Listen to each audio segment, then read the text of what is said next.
Thank you for tuning in to another Daily Fitness live stream show. Yes. Today is Friday. Hopefully everybody had a good week. You made it to Friday and you're getting ready for this weekend to do whatever the hell it is you need to do. Unwind, chill, relax, whatever it is. If you have a good 2 days off, and if not, and if Friday is your Monday, well, you'll be a-okay. Hopefully you had a good week. Hopefully things ain't going too bad for you, but if things are going bad, Mr. Child's gonna break it down to you. Oh, you're having a bad day? Did you die? I got shot. But did you die? Well, as long as you did not lose your life, then that means you still got breath to breathe and you can still make it the best that you can make it. So make the best of it that you can. Get up and grind. Things are hard. Things are tough. Governments are shut down. Money is tight. Things ain't going well. People are stressing. It is what it is. But you still got to make something happen with yourself. Do I have my sound? I do. A, B, C, D, F, G, H, I. No, I don't. Dang, I got rid of my victory music. That sucks. Well, it is what it is. But with that being said, I don't have my victory music no more. Dang, I sure don't. I got rid of it. Oh, nope, there it is. Here we go.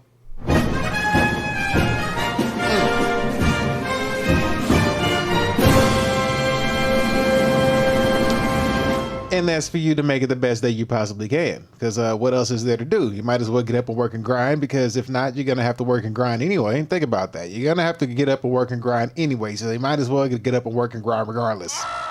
Yes.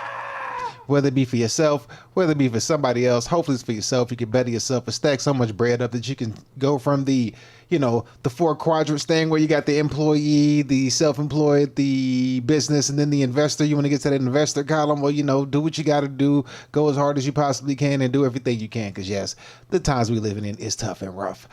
But to let you know, we are simultaneously streaming on YouTube, Twitch, Kick, and Rumble. And if you're on YouTube, do me a favor. When you see that little bitty thumb up on the screen, I want you to hit the like button. If you're on YouTube watching, it's greatly appreciated. Well, thank you so much. If you are watching on YouTube, and if you're on Twitch, Kick, or Rumble, go ahead and give your boy a follow. It is greatly appreciated. Yes, sir. Now, also, if you want to contribute to today's show, Cash App and Venmo, Cash App Daniel2888, Venmo Danny-Daniel-00, and we got a good show lined up for you today. We got like about 2 hours to get this thing through, so I may or may not be able to push through the whole thing, but we're going to see. We're going to try. But we're going to go for the muscle of the day. It's going to be the first thing. We're going to go for the muscle of the day today, which is going to be the forearm muscle. So we're going to go ahead and I'm going to educate you on your forearm muscles, because, you need some education. A lot of people don't get educated. They don't know jack shit about their body. So that's where I come in to teach you. Whoops. Had to check to make sure my sound was on with my phone. And it is. Had to make sure that you get educated about your body and teach you about yourself, so you know exactly about your body. Yeah, that's what I'm trying to say. And with that being said, we're going to also go over the economy in this show today. And in the economy, we have a lot of things. Hey, what is this right here on this phone? That look good. Oh, they hit us with a fake. All right, that sucks. But we're going to go over the economy. And over the economy, we're going to look at and take a look at how the world is being ran, man. Because the world right now it's a trip, and you can kind of see the writing on the wall. If you can't see the writing on the wall, you're about as blind as hell, or you probably hit with a strong delulu, as it says in 2 Thessalonians. Is it 2 Thessalonians? Whatever. It says somewhere in the Bible that you don't get a hit with a strong delusion. You ain't gonna be able to see what's going on. You're gonna believe lies and stuff like that. Well, that's clear as day as what's going on. But we're gonna take a look and see how basically we are dealing with a crusade right now. And it seems like, the crusade that we are being hit with, like I went over yesterday, it's historical. And, it's clearly going on between two religions. And we're going to dive in a little deeper to see if these two religions is playing on the same side, just to lead us down to the same path to get to the same end game. Yeah, I think that's where we at right now. What can you do? You can only be able to see it, learn from it, and figure out how you're going to move in, your life and your direction. Because, that's what the Bible was about, basically, right? Jesus is trying to show you how to navigate outside of the governmental system. The Pharisees, you can basically consider those people the government. Some people won't. They won't. They're like, no, it's not right. Shut up. So, Jesus tried to teach you how to operate outside of the government. And about up 10 jillion times, they kept trying to trick him and get him tripped up in his words and all that stuff. But homie was just too smart. He wasn't falling for that. He was like, nah. I don't answer questions. So it's just to try to get you to understand, to see things from a different lens, to understand how this world works, how things are going, how to navigate and be able to think on your own and to be able to come up with your own philosophy and ideas. I say to be able to put your head down for the next 10 years and grind your ass off and just go as hard as you possibly can and put everything you got into it. And then, figure out figure out the best way to build up a nest egg to be able to invest your money to further yourself and to distance yourself from whatever bullshit that's going to happen here in the future, because it's going to be some bullshit, I tell you, boy, oh boy. It's gonna be some shit, I'm just saying. But then we're going to go into the AI segment of the show, and we are going to learn about, what is it called? Internet research agencies. Yeah, whenever you see what that is, aka troll farms, that should probably sum it up for you. We're going to see how long the internet has been under wraps as far as bot accounts and stuff like that goes. Well, once we see it from a like a semi-historical, like 10-year ago point of view, and then we bring it up to current, you can only imagine how the world's gonna be navigating when this AI kicks off. So once you see it for what it is, you're gonna have to understand, like, okay, we probably screwed on a whole nother level. But that's all right though, because the thing is, you have to be able to think for yourself. So you want to wake up, stay focused, stay fit, have a routine, have a way to think for yourself. Figure out how to navigate life through with yourself. Get rid of your vices. Stay focused on what you got to stay focused on. The best ways to do this is stay disciplined, have a routine, and do not do what 98% of people do, you know what I mean? Or 99% of people do, or whatever that guy said. You want to focus on doing, what the 1 or 2 or 3% do. That's where you're trying to get to. So it's going to require you to stop doing so much and doing more of what can get you to where you're trying to go to. So at the end of the day, if you are doing things, you have to understand that you're taking a leap of faith. It's going to be scary. It's going to be tough. It's going to hurt your feelings. You're going to doubt yourself. You're going to be nervous. I do it. So you should do it too, and just keep grinding and keep going. That leap of faith eventually will pay off in due time, but it takes that leap. You have to move in faith, not fear. Don't run to safety, move in faith, because safety means you're moving in fear. Don't be fearful, be faithful, and go in that direction and keep pushing, and it's gonna happen. You gotta know it's gonna work, but it requires work. It requires work. That faith without work is dead. You can pray all you want. Praying is cool. You can fast. You can do all that cool stuff. Meditate, but you can't sit on your ass and do nothing. It requires work. A lot of work. And when you put the work in, that's when the faith kicks in. All right.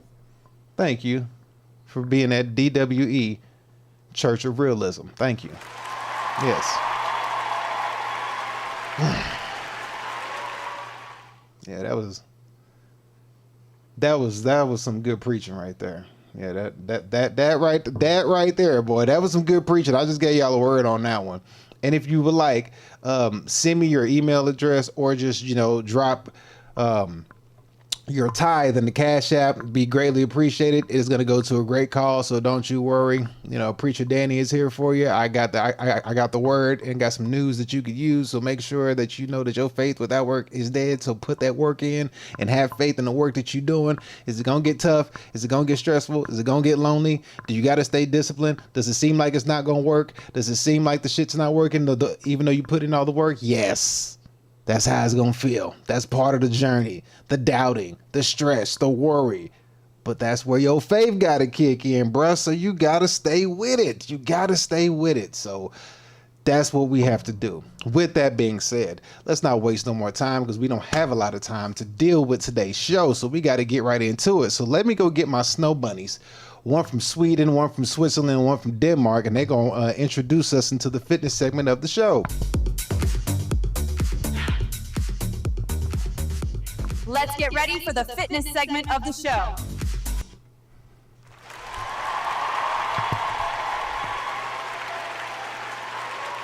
I don't know what that beat is. I don't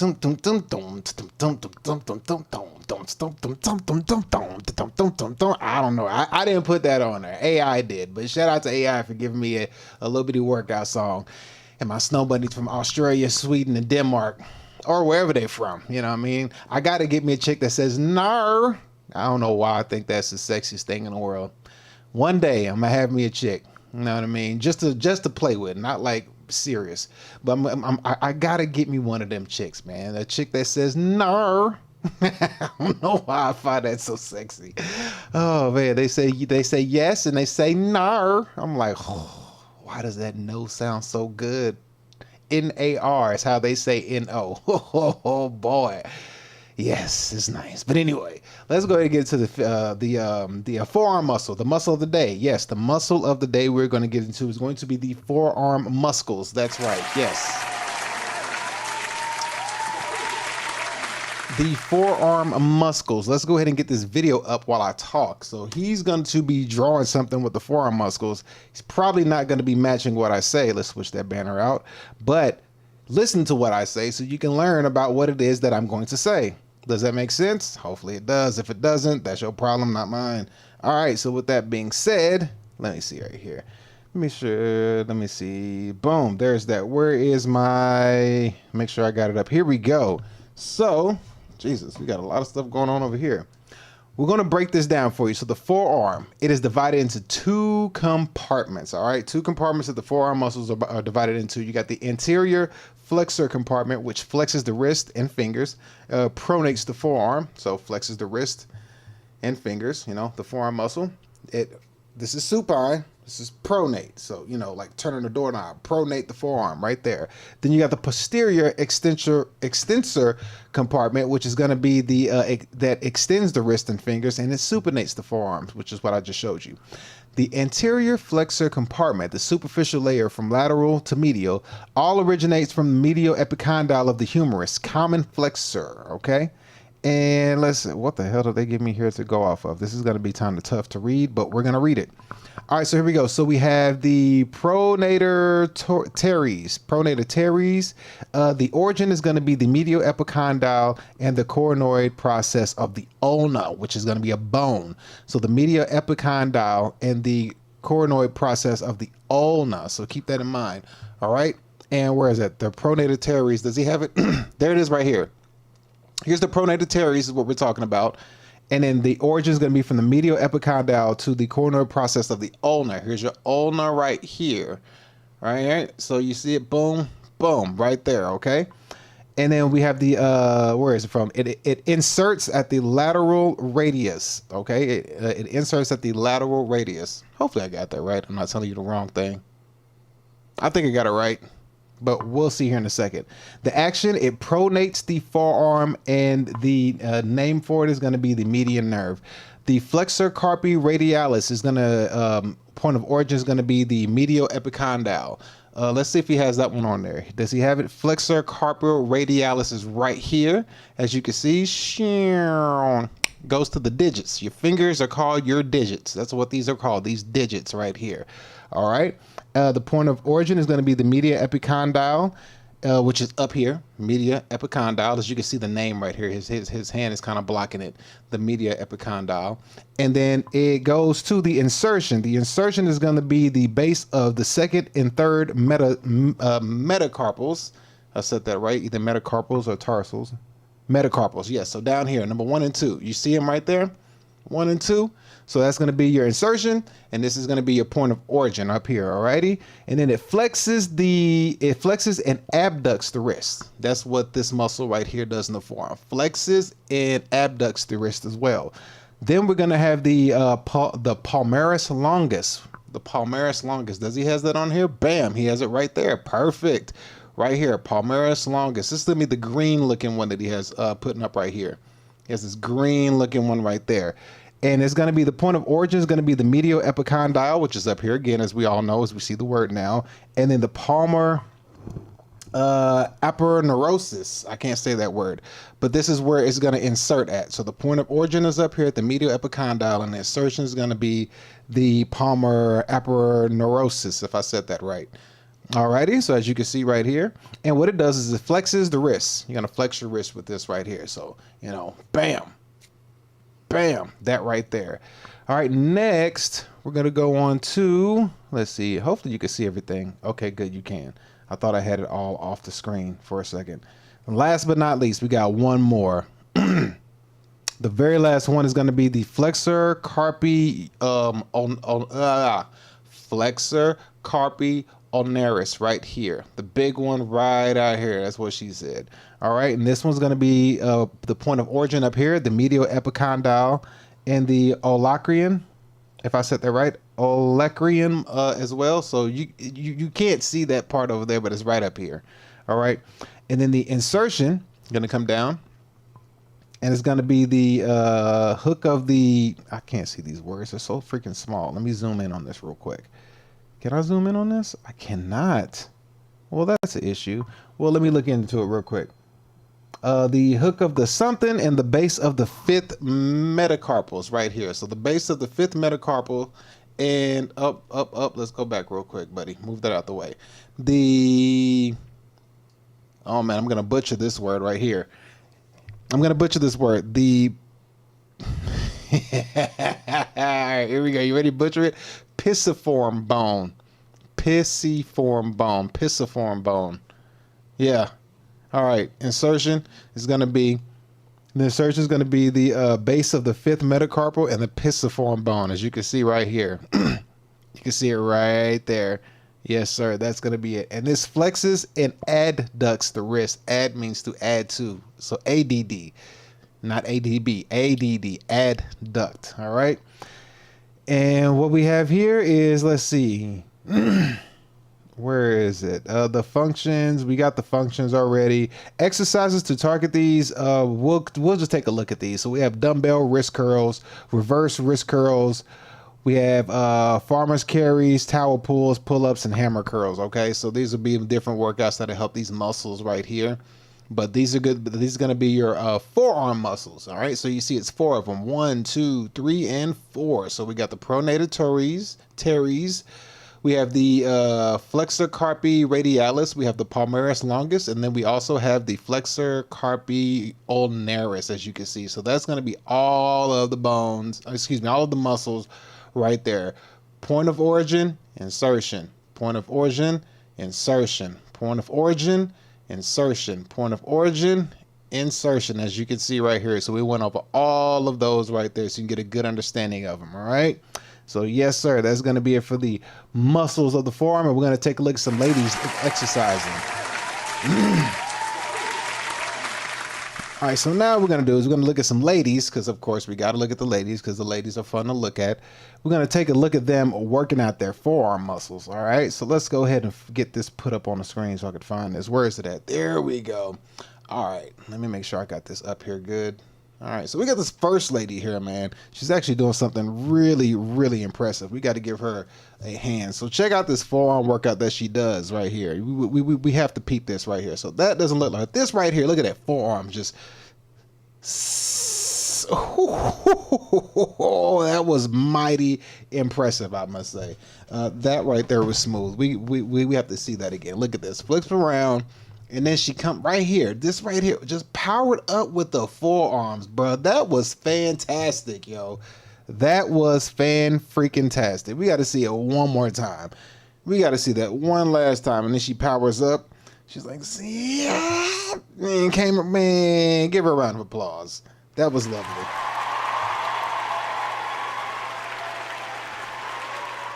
That was a very lovely move. I got to give her credit for that one. That one was nice. All right, the next we have this woman right here. Where we at right here? Bam. We got this one right here. Oh, no, they're doing us dirty. Not today. Please don't do this. There we go. She says her favorite forearm workout. Let's see what this is. There we go. Favorite forearm workout. So this is going to be, oh, easy. No heavy weight needed. Couldn't see it because that was going too fast. All right, we got a nice little tightly packed body we got on her. All right, that's what I'm talking about. Nice, tightly packed. Nice little tight frame is what I'm here for. That's what I'm talking about. Oh, man, we're going to see it again, though. I should just replay on its own. But those are going to be basically like dumbbell twist or curls or whatever. Not curls, but dumbbell twists. So you see the forearm muscle right here. You see her stuff is just like popping out. Straight just muscles is just working. So shout out to her on these. She's getting it in for sure. All right. Looking pretty. Oh, got the gold chain on and everything. All right. So she an avid gym goer. Hopefully she not on no juice. You know, hopefully she not on no steroids, nothing like that. She might be. A lot of days nowadays people is just not with the natty lifestyle. They can't do the natty. They need instant results. And I'm not accusing her of being on juice. I'm just saying I hope she isn't. But if she is, it is what it is. Oh, well, it doesn't take away from the work you got to put in when you get that juice put on you, but it is what it is. But, yeah, look at them forearm muscles, bro. Look at her go. Look at her go. Yes. All right. Tat it up. I see you. I see you. All right. All right, little missy. Calm down. Calm down. The next one we got here, this chickie here, she's doing forearm curls. So it's like a bicep curl, as you can see, but you're just only curling the forearm. She's doing it with a 25-pounder. So shout out to her getting it in. She's really on the juice. You can tell the way her muscles are popping out, the way her chest looks. You can see it, and the way her jaw is defined. You can tell for sure she's on the juice. There ain't no ifs, ands, or buts about that one. So this one's on the juice for sure, but that's all good. It is what it is. Oh God, here we go. Let's check her out one more time. Let's take a look at her. So she's doing her thing though. She's getting a good workout in. And those are some pretty hard workouts to do. Those little forearm curls, they don't seem like a lot, but boy, oh boy, they will put some pain on you. Those things hurt after a while. So she's actually doing those pretty well, especially with a 25-pounder. Doing a high rep of those, you're going to be in some serious pain, my guy. Serious pain. So shout out to her.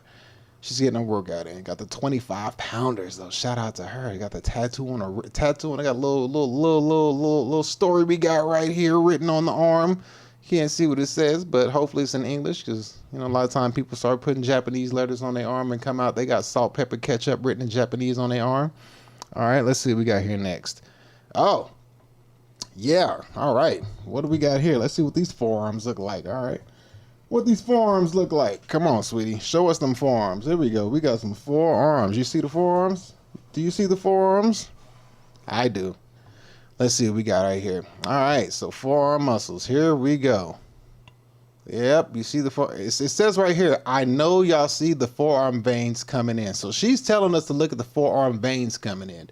So I guess this is what it says right down here in her comments right here. If you can see it down here, let's see right there. It says, I know y'all see the forearm veins coming in. I mean, hey, that's what we're looking at. We're looking at the forearm veins. I mean, that's what you put on the screen is forearm veins. So we gonna focus on them forearm veins. So, we gotta get a good look at that. We gotta make sure we get a good look at that. There we go. Forearm muscles in full effect. There we go. Forearm. Put some shoes on, bro. I think that is the nastiest thing, to go to a gym and not have no shoes on. I mean, when I see people with no shoes on at the gym, I just think you're the nastiest person ever. That's nasty. Like, ugh. Like, you must stink. It's just gross. There's something wet there and she's stepping on it. Like, come on, family. Let's get it together. Like, come on. Like, can't even watch this and enjoy it no more. She just ruined it.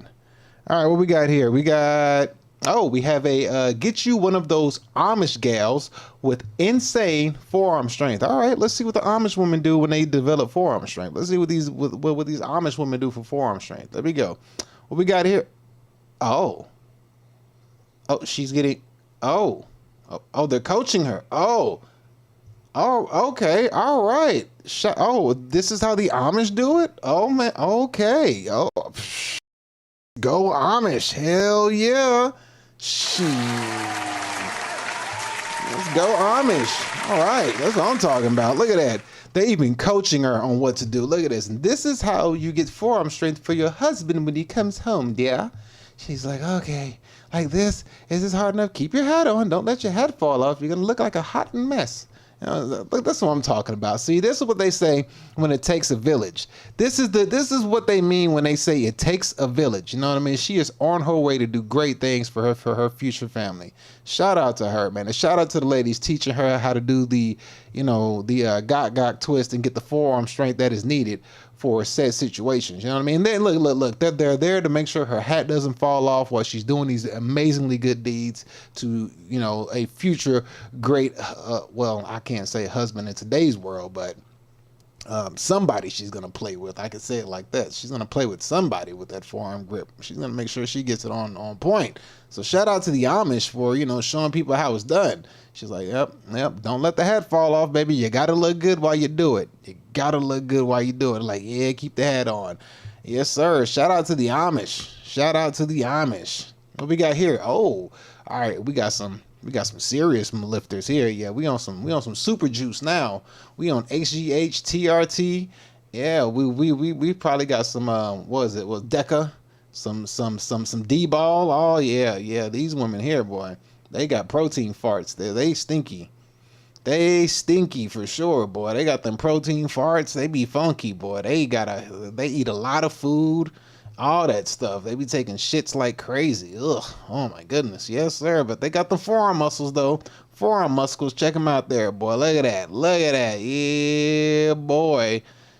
Big old legs and big old forearms. All right, for sure. Shout out to y'all. We got one more on here. Why are all these like this? All right, this is the last. Oh, this is the last one. All right, so let's see what we got here. Got a nice little sister up in here. Got a nice little caramel complected sister up in here. What she got going on? Come on, sister, bust a move. All right, let's go hit forearms. All right, well, let's go then. Where are we going? Here I come. Hold on, slow down. Wait a minute. She's in the bathroom. Oh my gosh, she probably just dropped a deuce and she's coming in here with it. See, she wasn't even, look, wait a minute. Last time. Low key, look at what she's doing. She's trying to say come on, but she probably fanning off the fact that she just farted. Oh, nasty ass. All right, let's go. So first forearm workout. All right, I've been there before with the cell phone on the ground. Yeah, I've been there. All right, I've been there. Okay.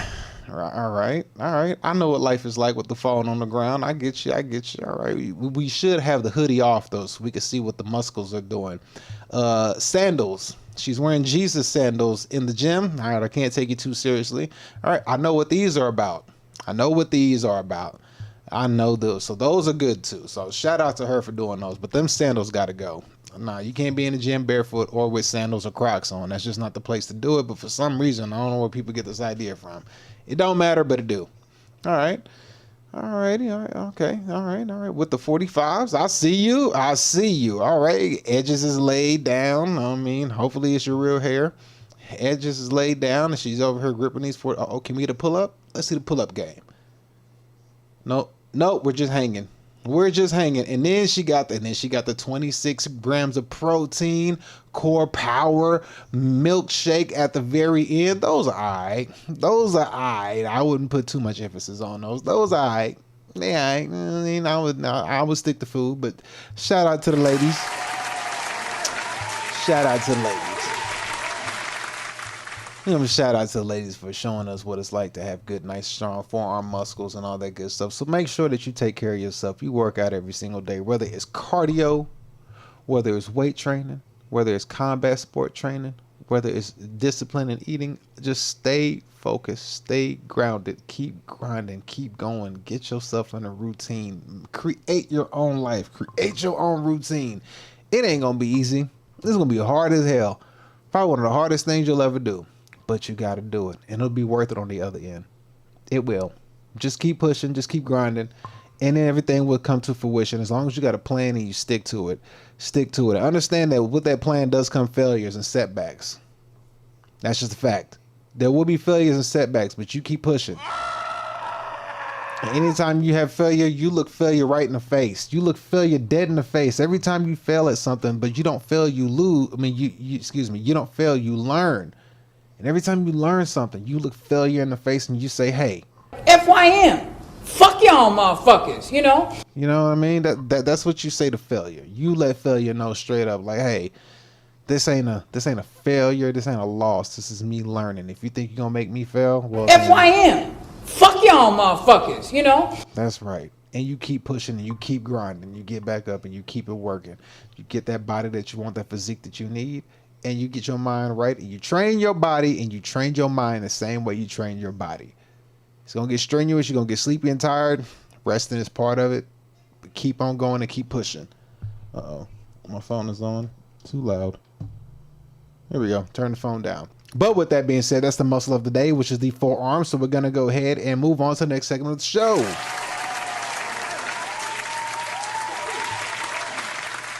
With that being said, we're about to dive into the economy. Yes, we are. We're going to dive into the economy. Let's get these people off the screen real quick before I go over there. Let me see. Let's get these people off the screen because we don't need them no more. We just needed them for what we need. I should have kept that one.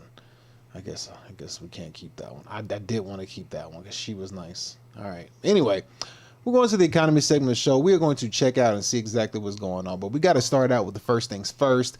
Get our sexy lady in here to give us a proper introduction for us, leading us into the economy segment of the show. So let me find her and she will welcome us in. Here we go. Welcome to the economy segment of the show. Enjoy.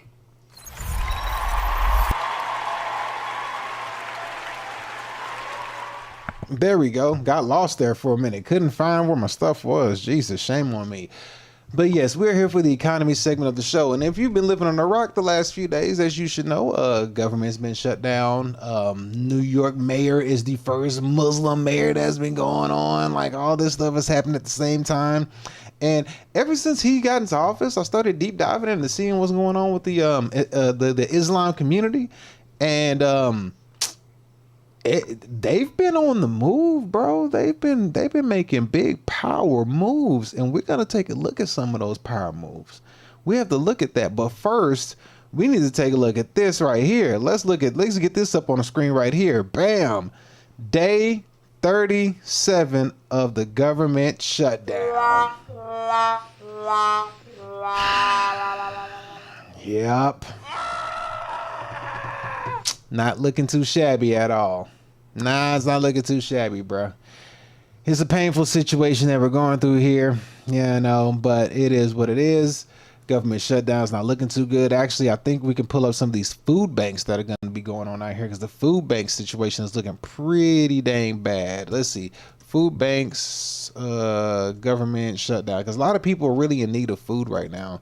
And people who ran out of money on their WIC or SNAP or stuff like that. But it's not looking too good, man.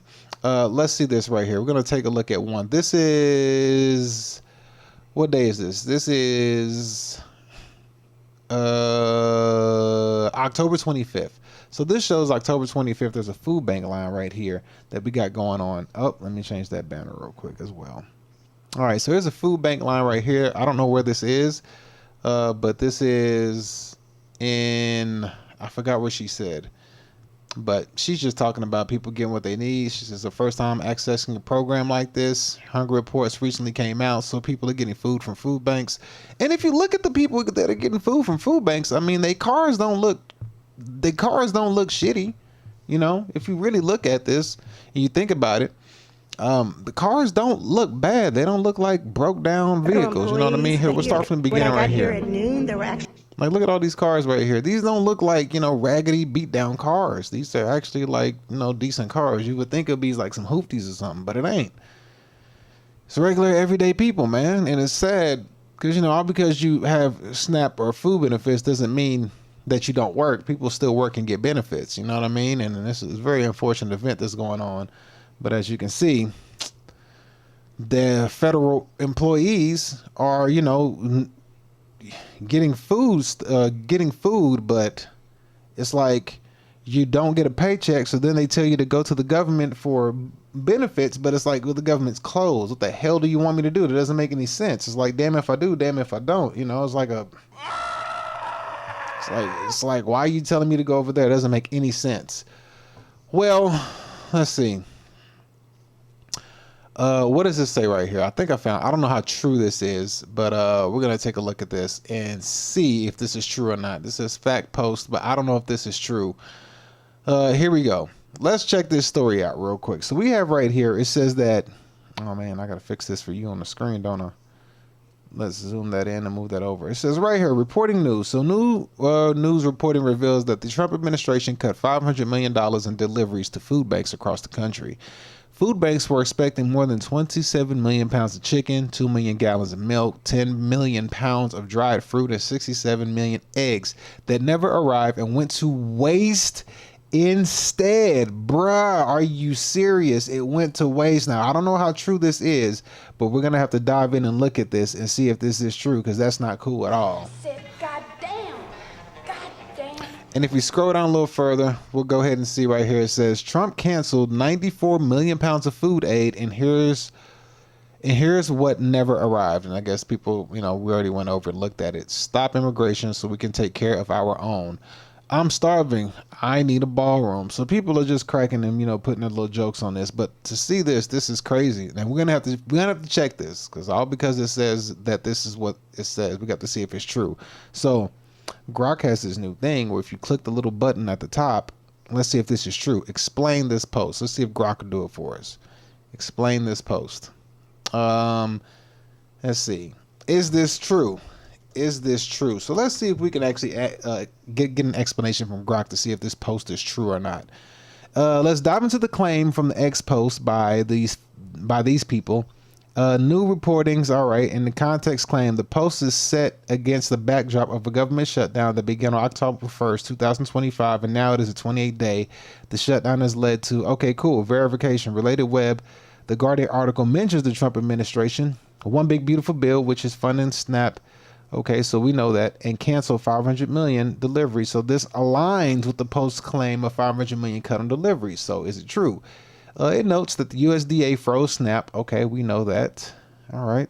So conclusion, the $500 million cut to deliveries to food banks is plausible and supported by the Guardian's reporting on TAFAP cuts. However, the exact figure may require further official USDA documentation to confirm, as the shutdown's evolving nature with court interventions might have altered the final impact. The Post claims that food banks expected 27 million. We just read how much it was. So it's saying it could be true, but the numbers could be fidgeted. The waste claim.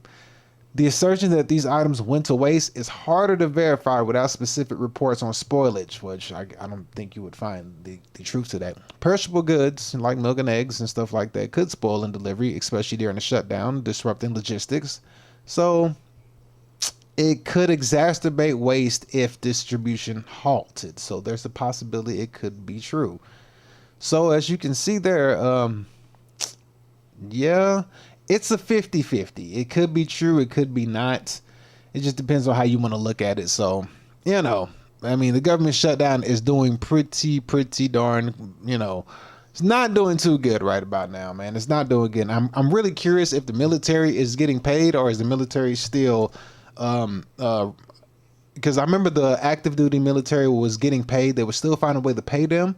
So I'm not sure if they're doing that yet, but we're going to find out right now. So let's find out right now. Active duty military getting paid during shutdown. Let's see if this is true, because I have to find out. Because I remember in October they got their checks. Now we're in November. I'm wondering if they get their money or not. Let's see what we have right here. So let's see. Here we go. Let's check this out real quick. So we have right here. We have during the, can you see it? I gotta make sure I get on your screen. I think I got it. Okay, that's good. You can see it. Okay, so it's during the 2025 shutdown, active duty members initially received paychecks, reallocated funds through reallocated funds, specifically for October 15th and November 1st. However, it was widely anticipated that these funds would be exhausted, and I can't say this word, subsequent paychecks, particularly for November 15th, were in doubt if the shutdown continued without further congressional action. We are on November 7th. So they got about another 7 or 8 days to see if the military will get paid on the 15th. So we'll see. Official sources clarify that active duty military will continue to work without pay during a shutdown, with retroactive pay issued once funding is restored. Financial support programs are available to mitigate immediate impact. How are financial programs available if the government shut down? I mean, I thought the government are the ones that have all the damn money, but that's just me. I digress. I don't know. I mean, I could just be making stuff up. Yeah, so that's going to be the government shutdown in a nutshell. So hopefully this stuff gets fixed soon, and people don't have to keep going on and dealing with this, because it is a pain. It is a pain, and it does weigh on a lot of people. It does suck. But with that being said, we're also going to look at the fact that we all know that what has recently happened as Mr. Mandami. Oh, whoops. I didn't mean to delete that. We're going to reopen that real quick. It's going to have a little talking, but we're going to fix it. There we go. Got it. All right. So we all know that recently in New York, Mr. Mandami, Mamdani or Mandani? Mamdani. Whatever. He recently won the mayorship of New York City. New York City? New York City? Yes. He won the mayor for New York City. So congratulations to him on doing his thing.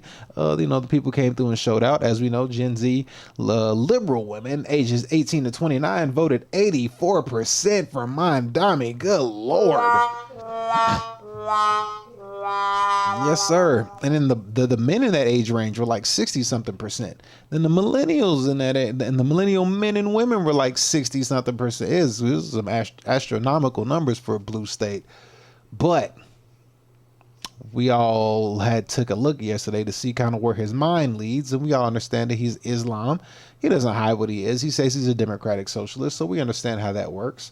And, he's all pro LGBTQRS elemental P people as well, but he tried to, someone asked him about the Sharia law thing, and the dude said you have to denounce it if you're going to become, a mayor for New York. And, he didn't want to say, I'm denouncing it, I'm running for mayor in New York. He tried to play stupid. He was like, what do you mean? I'm running for New York. Dude was like, yeah, I know. I'm aware of that, but we kind of need you to denounce Sharia law. And that was a no-no. He wasn't doing that, bro. He was looking at the old dude with a smile on the face, and this is what he was saying to him. He was like, hey, what are you talking about? You know what I mean? He just couldn't seem to get it across. He was like, I don't know what you mean. It's like, what is Sharia law? I've never heard of that. It was like, ooh, bruh, don't say that, bruh. He looked at him like, you lying ass bitch. Like, come on, family. You know what it is. You know what that is. But let me find the video real quick, and then we'll dive in exactly to what everything else is about. Where is it at? Where is the video real quick? I can find it. I know I have it on here. Where is it? Where is it? Where is it? Dude was face to face with him too. He was like, hey, bro, you got to denounce it. And he was like, wait, what are you talking about? Denounce what? He was like, you know what I'm talking about. You got to denounce. There it is. Found it. Bro was like, hey, bro, you got to denounce it, fam. He's like, you got to denounce it. He was like, denounce what? I was like, you know what I'm talking about. Denounce it. He was like, I'm running from New York mayor. What do you mean denounce it? He was like, bro, quit playing with me, fam. Don't play stupid. Let's check out this video real quick. So right here, dude's going to try to tell Mandami he needs to denounce Sharia law, but he ain't trying to hear that shit. Here we go. What is Sharia law have to do with this? I'm denouncing though. I'm asking you. I am running for mayor. I know, but I'm like, that's the point. If you're going to run for mayor, you have to denounce it. Do you denounce that? What is Sharia law? I come from a political tradition Donald Trump describes as the enemy within. We came here to remake this state in the image of our people. Sharia law. What is Sharia law have to do with this? I'm denouncing though. I'm asking you. I am running for mayor. I know, but I'm like, that's the point. If you're going to run for mayor, you have to denounce it. Do you denounce that? What is Sharia law? Yeah, bro was not trying to hear anything he was saying. He was like, family, we're not denouncing that, bro. We bringing that all the way over to the West. Do you not know that this is a crusade we doing, family? Like, this is a crusade, bro. You want me to denounce Sharia law? We doing a crusade over here, bro. We've been at war for centuries, and now they finally got me over here. You talking about denounce Sharia law? You must be out your rabbit ass mind. You must be like, we ain't denouncing jack. Like, we finna run this thing. We finna run amok up in here in New York City. And just to get a good look at how they finna run amok in New York City. Let's take a look at how they finna run it up in New York City. Let's check them out. Let's check out Islam out there just repping to the fullest. Let's check them out. Look how they repping out there. Look at this. Allahu Akbar, Allahu Akbar. Allahu Akbar,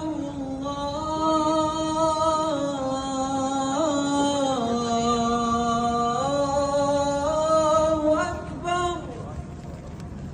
Ashhadu an la ilaha illallah. Ashhadu an la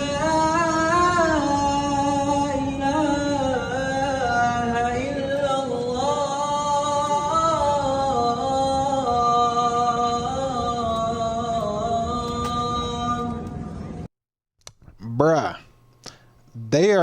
are they in Times Square? They show it says thousands of Muslims gather for a show of force in Times Square, bruh.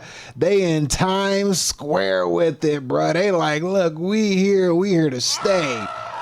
I'm like, yo, in Times Square, bruh? How you get pulled to just pull up in Times Square like that, bruh? Now, in the meanwhile, you know, as we see Islam out there standing up and doing what they do out there in Times Square.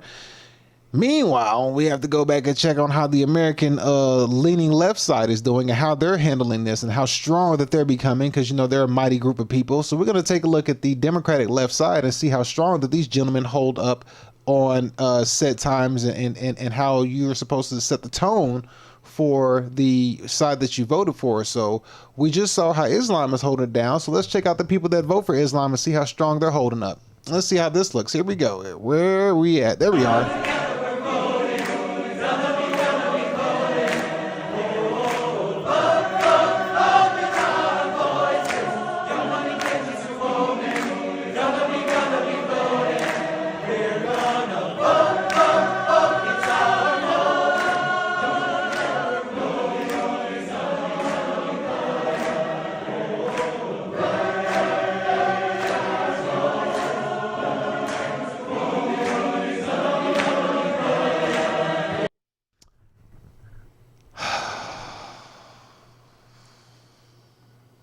And the nominees for Best Actress in a Groovy Nightclub Drama, Miss Wayman Harrington. Yeah.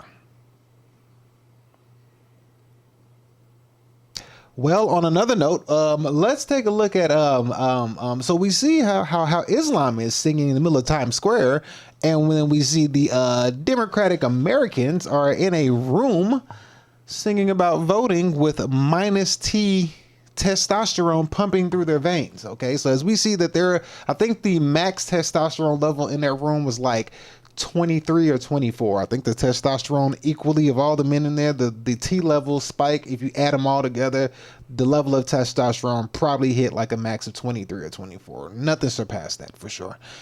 Well, as you can see, Islam is assimilating as they, you know, as a unit should move. They should move as a unit, and you know, and we saw the Democratic left side of guys voting and showing their strong togetherness. Well, when you look at the big picture, let's take a look at how Islam really sees things in a nutshell. And I'm not going to say it, but we're going to let it come out of the horse's mouth, and let's see if the happy voter guys stand a chance in the Islam society. Because I'm not sure if they're fully aware of how Islam handles people that are limp-wristed, if you know what I mean. You know what I mean? If they're part of the LGBTQRS LMNOP society, I don't think I'm going to go on a limb here. I'm going to say Islam doesn't take too well to that kind of folk. I'm just going to say, but I'm not going to say it. I'm going to let dude here say it. I'm going to let Mr. One of the Mohammed say it. All right, let's go ahead and pull homie up on the screen, and we just going to let him have a few words of wisdom that he just gonna drop on us. So let's see what he has to say right here. All right, go ahead, take it away. All right, sir, the floor is yours, Mr. Muhammad. Tell us, how do you feel about said things, and how do you move when it comes to Islam? Please go ahead. When I was an extremist, Islamist, fundamentalist, I would only vote left. Why is that? I saw them as very stupid. I would fear the conservatives because they come with principle. That's not someone they can brainwash. But the left, I know they have no values and no principles to begin with. I dare you to find one Islamic extremist that votes for Donald Trump. Never do it. They'd give their vote to the leftist who wants to run around in pride parades. And Islamic extremists are against gays and homosexuals and transgenders, but they want the left to go and get busy with that. They want them, go speak about the climate, go speak about abortion, go kill yourselves, go do that. Ilhan Omar, she's fighting for abortion rights and all the other, my body, my choice. Yes, go do that, go do it. But would she have an abortion? Never. Never. Would she kill a Muslim in her stomach? Never. What is the fundamentalist and jihadi agenda for America? The future of America has to be Muslim. Well, there you have it. Mr. Muhammad came in and spoke the truth, and he just seems pretty convicted about what he's saying. And yeah, I'm just gonna have to give him. I'm gonna give him a round of applause only for the fact that he stood on business and said what he meant, and he ain't hide it. He came with the facts, so you know. I'm gonna have to give him credit. Buddy said, yeah, you have your little pride parades. You want to have an abortion and never with a Muslim in your belly. I was like, oh boy, he ain't playing no games. I'm like, well, sir, what would be the alternative? Like, if she can have an abortion, like, what would you do? Just curious, you know. Would you talk to her nicely? Would you ask her kindly? Because, you know, it is her body, her choice. And I'm pretty sure he looking at me like, I'm like, oh, is it the old, is that how things happen if it doesn't, you know? Because he was like, you know, he said that the Islam doesn't deal with the whole LGBTQ. It says no gays, no transgenders. I'm like, well, what happens if they are? I'm just curious, you know, like, do you just like banish them from society and like let them go over there in a corner and do their own thing? I'm pretty sure he looked at me again like, oh, is it, yeah, is that what happens? Is it, could I look it up on the internet and see what never mind. Okay, I'm just gonna take his word for what he said. I have a feeling he's serious. So yeah, I'm gonna leave Buddy alone about that. But guys want to vote, you know, and snap your fingers and do your step. But it's not a hip hop song. So as we see there, these guys are pretty assimilated on what they're doing, and hopefully I'm using the word when I say assimilated. They're on a togetherness reign on how they move things. And this guy right here, by the name of Loya Al-Sharif, Muslim Arab peace activist. All right. So remember, all Muslims ain't bad people. So I don't ever want people to think that, you know, when I'm talking like this, it's not just a bunch. I'm saying that there's just bad people the whole time. And there's not. There's not. But this guy right here, he says right here, he says, I really pity all Westerners who consider Hamas freedom fighters without fully understanding radical Islam. I pity them because Islamists would do to them the same atrocities that Hamas did on October 7th if they had the power. Take it from someone who knows the source very well. You are next. Oh boy. Yeah, man. It's not looking too shabby out here, bruh. It's not looking too shabby. It's not looking too good, you know. I just don't see it, you know, going in a good direction. And I showed this dude yesterday. I don't want to show him again, but he just seems to kind of the first Muhammad, I don't want to take his word as like, I don't want to take his word as like gospel, you know what I mean? Because maybe he was just one of them that was like, you know, maybe he was just one who was too extreme, you know what I mean? Like maybe, buddy, you know, you talk to somebody, you like, probably talk to the wrong person. Let me get it from a different person perspective. I'm gonna go with this guy because, you know, the other guy, the first Muhammad, his beard was all black. So, you know, he's kind of young. He probably like 20s, 30s or something like that. Still got that fire in him. You know what I mean? Still got that testosterone levels through the roof. I'm going to ask some more seasoned wisdom man of Islam practice. I'm going to check on and see what this guy says. If you get one wisdom, got little gray hair, what they call like silver foxes, you know, a little salt and pepper going on. So you know man's got wisdom.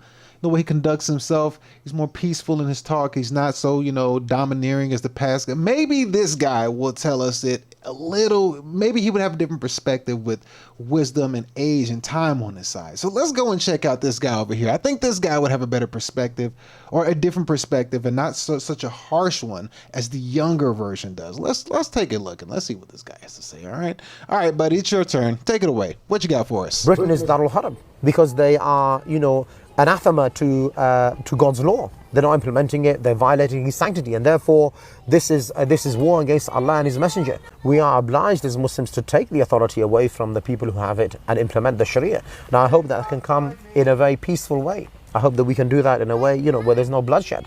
The Messenger Muhammad sallallahu alaihi wasallam said that, you know, if the Muslims have authority and they have the ability to remove oppression, they must remove the oppression. So we believe man-made law is oppression because they are implementing non-Islamic law, violating their own sanctity. So, you know, if we are in a position of power and authority, we are obliged to take that authority, you know, with the minimum force and to implement the Sharia, certainly. So, you know, this will be the case one day in Britain. And when you talk... Okay, so he, I mean, he was nicer, but like he clearly said, like, hopefully, you know, you guys convert willingly because we would like you to, but if you don't and bloodshed has to be the outcome, I mean, it's going to be a simple case. FYM. Fuck y'all motherfuckers, you know? Like, basically what he said in a nutshell, like,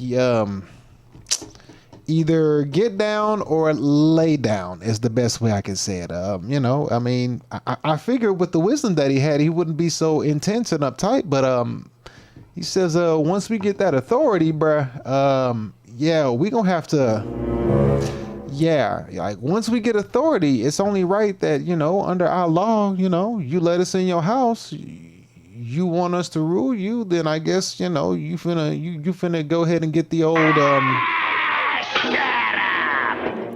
yeah, we're gonna have to lay the smack down on you, Sharia style, you know what I mean? But yeah, looks like there's trouble in paradise. So with the old happy voters over there, you know what I mean? So it's looking like it's gonna be a serious situation. Now, speaking on a serious situation, there was an individual who did see the serious situation coming from a mile away, and unfortunately, they whacked old dude recently. You probably know who I'm talking about. They went ahead and had to take him out because there were some things that he said that they was like, oh, that's how we talking?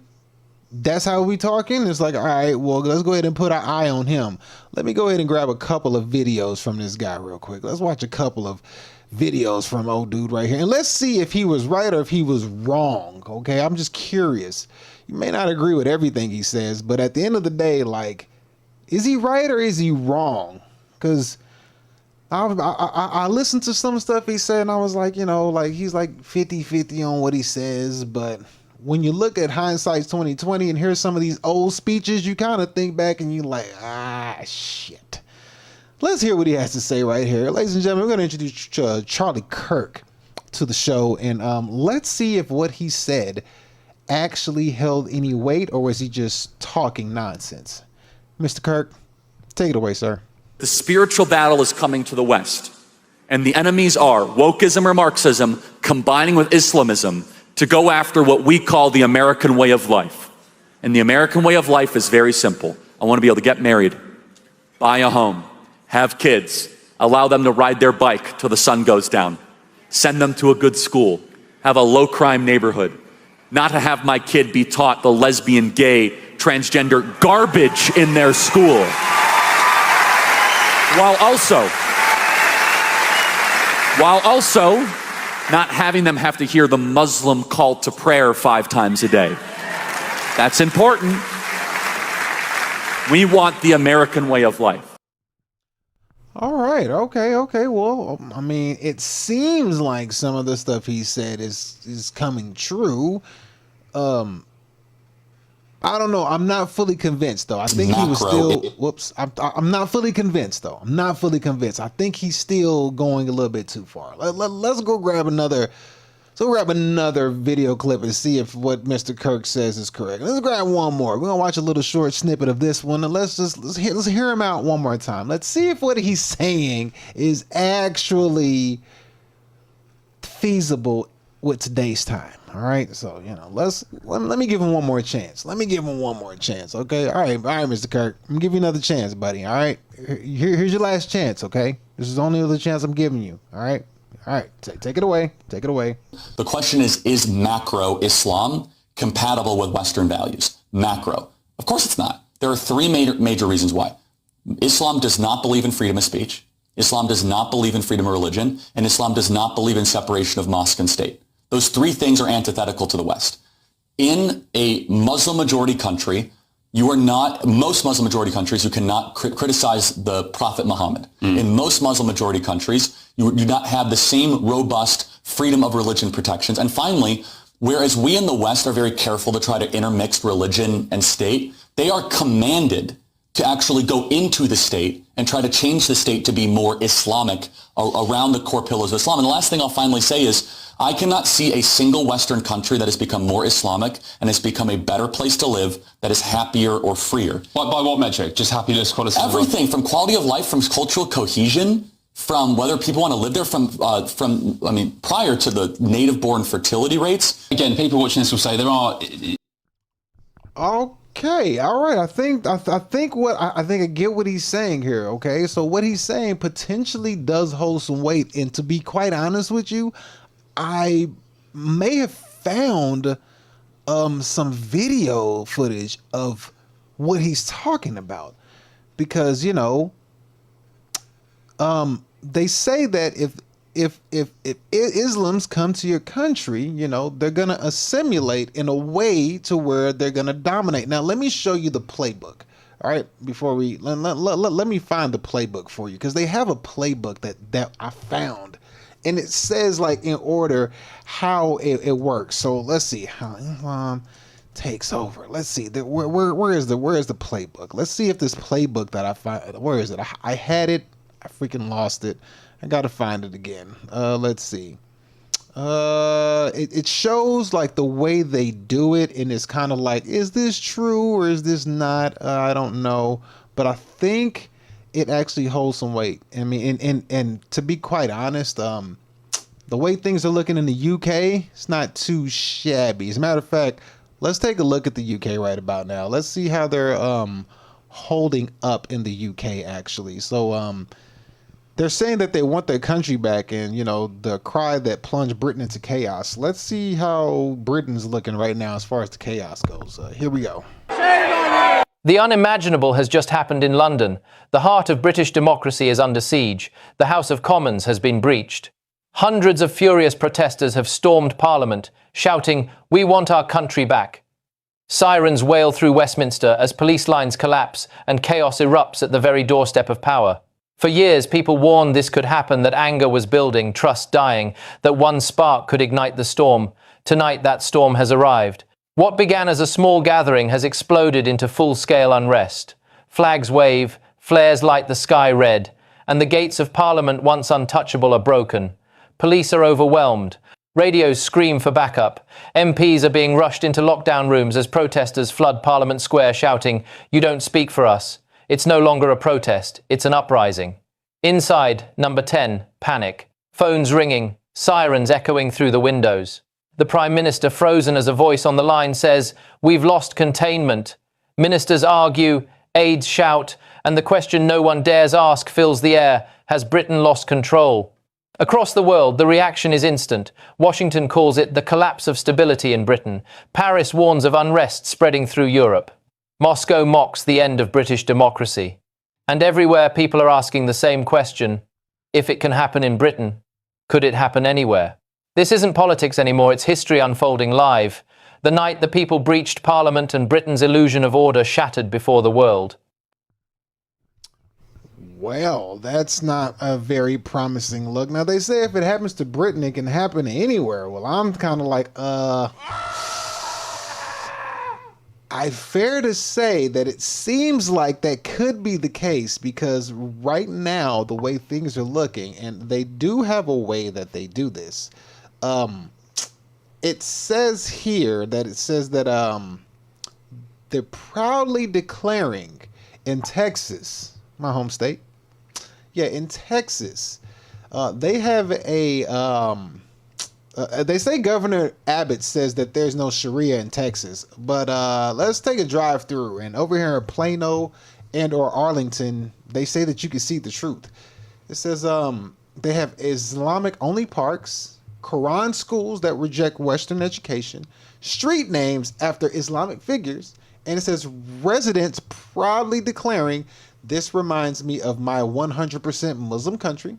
Not a single dog or herd.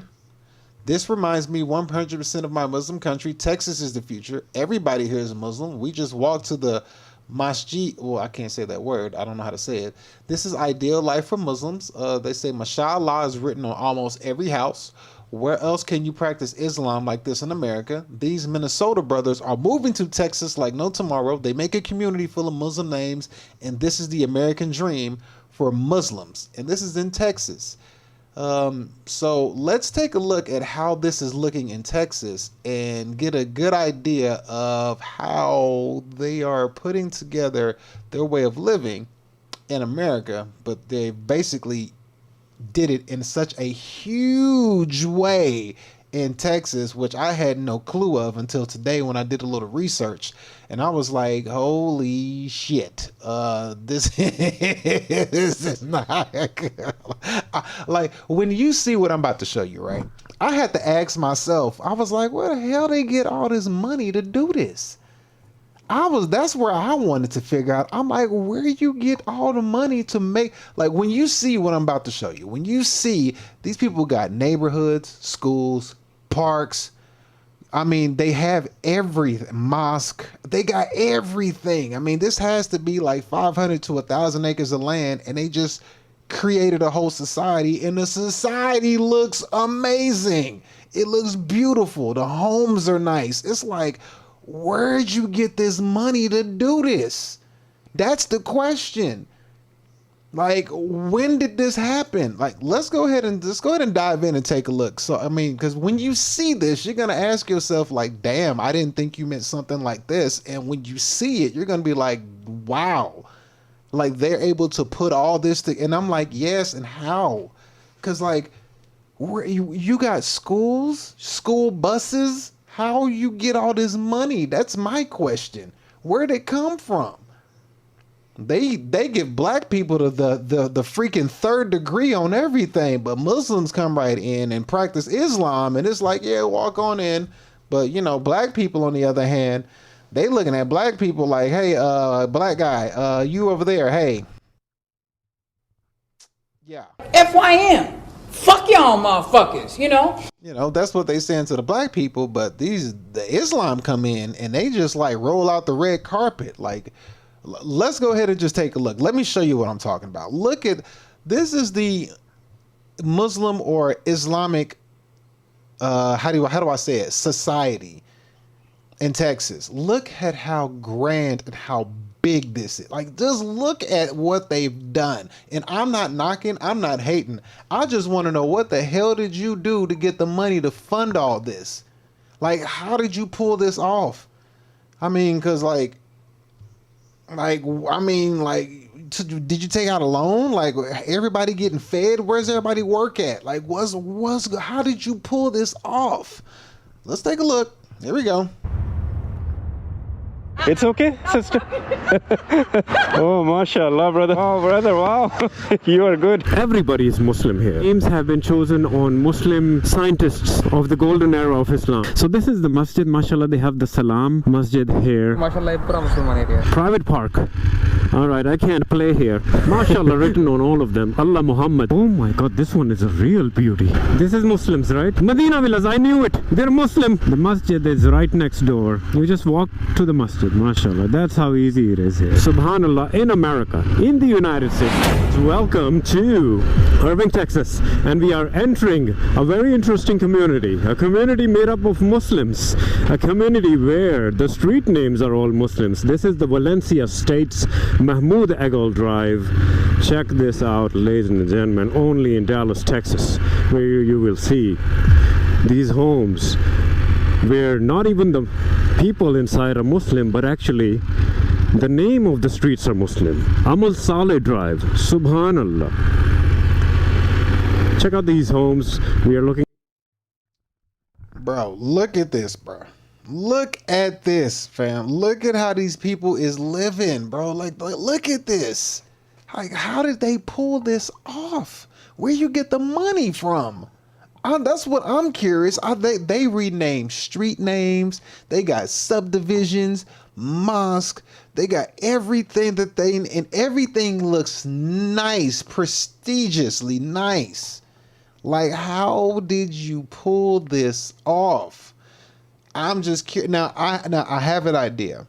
As we go down a little bit further than the show, I have an idea, but I can't say I'm 100% correct. But I have an idea. There's something in me that's just that's has a.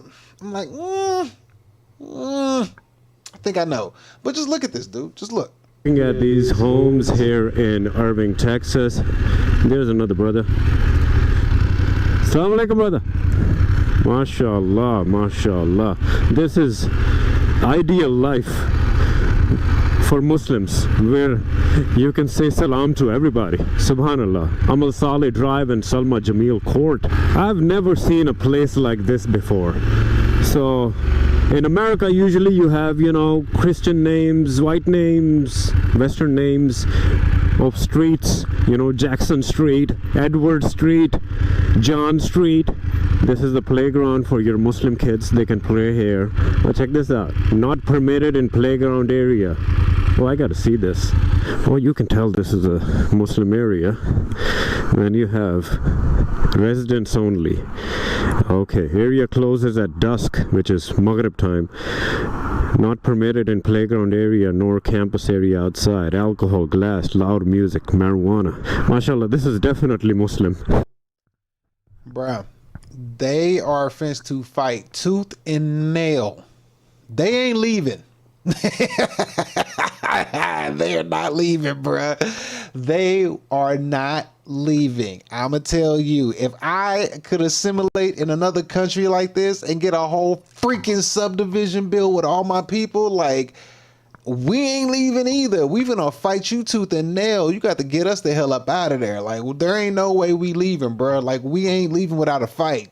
Like, we not finna just pack up and leave. We got schools, we got churches, they got mosques. I mean, I'm pretty sure they got grocery stores. They got the names of the street after they religion. They got cars. Everybody got like 2 and 3 cars. They got the 2-car garage. I mean, like, bro, they ain't leaving, bro. If they pull this off in Texas, and you just saw Mandami Ren in New York City, I mean, just put yourself in their shoes. If I know my people's pulled this shit off in Texas, and then one of our people went up in New York City, one of the most economic places in the country, one of our people went over there in New York City, like, do you not think for 1 second I'm gonna be like, hey, you see what they got going in Texas? We gonna pull that off over here in New York as well, yo. I mean, especially when one of our peoples is the mayor. You think we not finna make New York City look better than Texas? Like, come on, bruh. Like, this proves right here, they ain't going nowhere, bruh. They not leaving, bruh. They are here to stay. And I call this a crusade. This is a holy war. This is what this is. It's a holy war. It is a holy war. And I say this because of this, all right? The last dude said it.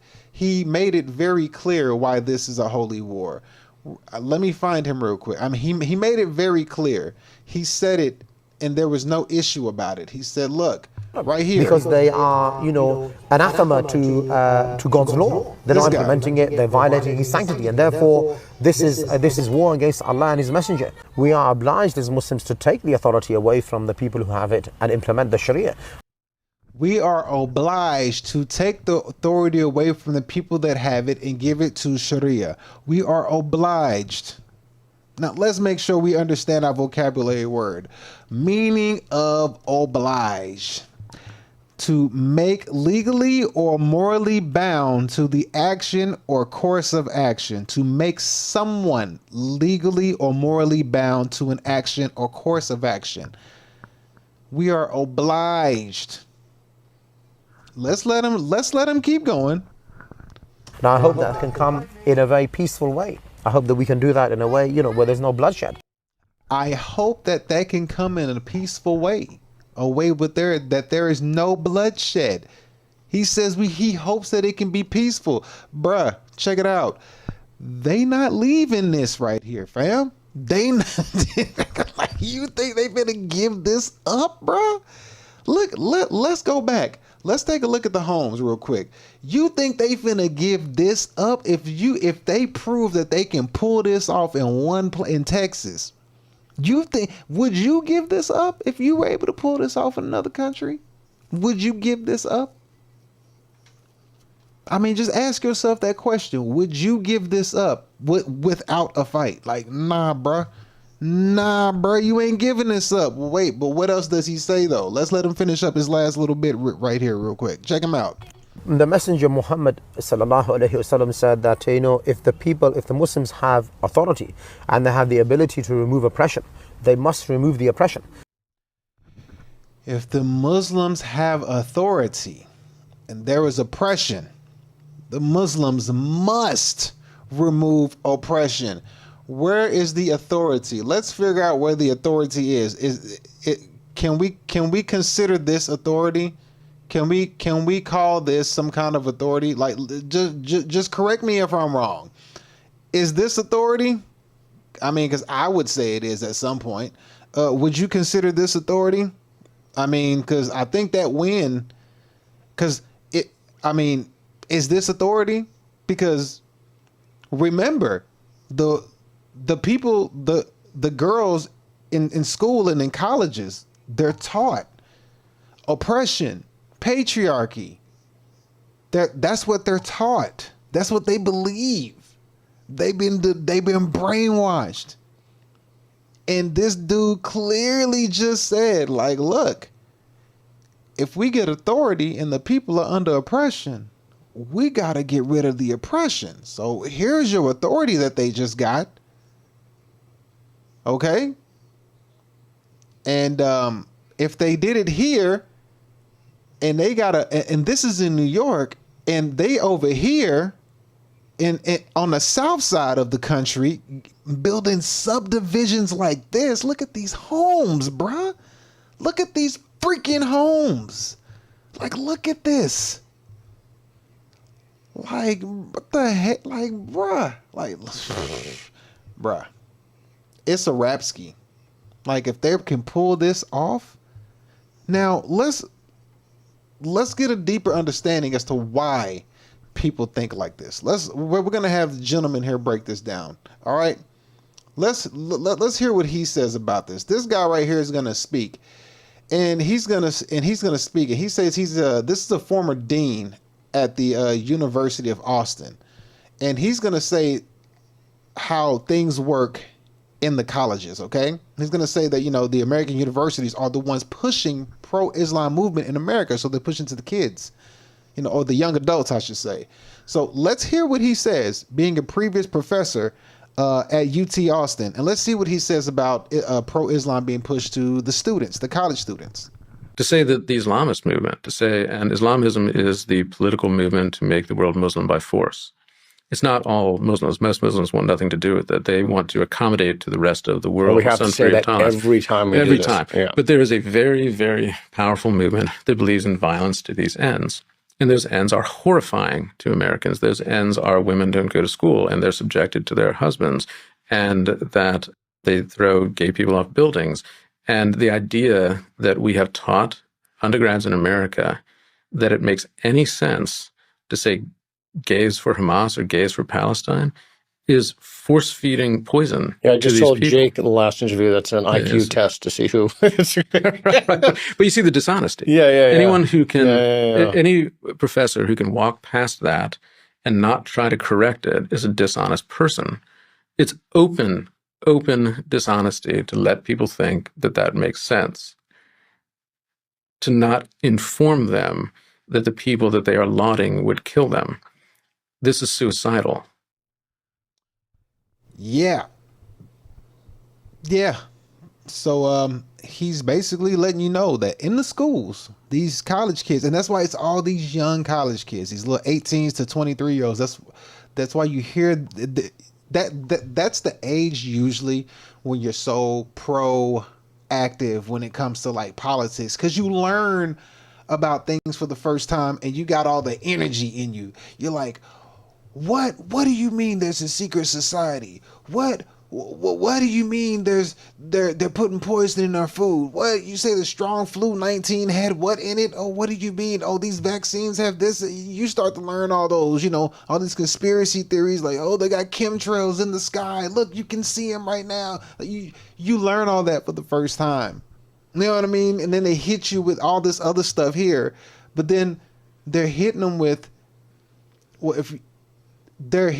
like, if you're dumb enough to believe that, well, what would make you not dumb enough to believe a lie that we tell you and try to put it under? But first we got to make you think that you live in an oppressed patriarchal society first. First we got to get that in your head. First, if we can get you to think that, you're oppressed, women just got the right to vote, and, women just got, and then, everybody, my body, my choice, and individual, and LGBTQ is okay. And children needs to, there's 6 genders, and children should know what their gender is whenever they can pick and choose at 5 what their gender is. And, and now they start questioning the and it just causes confusion and it poisons the mind of these young, malleable adults.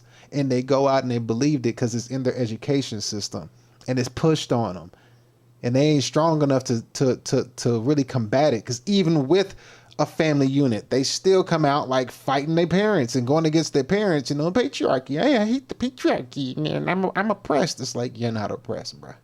You ain't seen oppression. You haven't seen oppression at all. You fins to give it time. You fins to, but. Because you don't understand that their heaven has to be somebody else's hell. That's how that works. That's how it works. Like, looking at this right here, when you look at this, like where did this money come from to build this shit? I can't get past that. Where did you get the money to pull this off?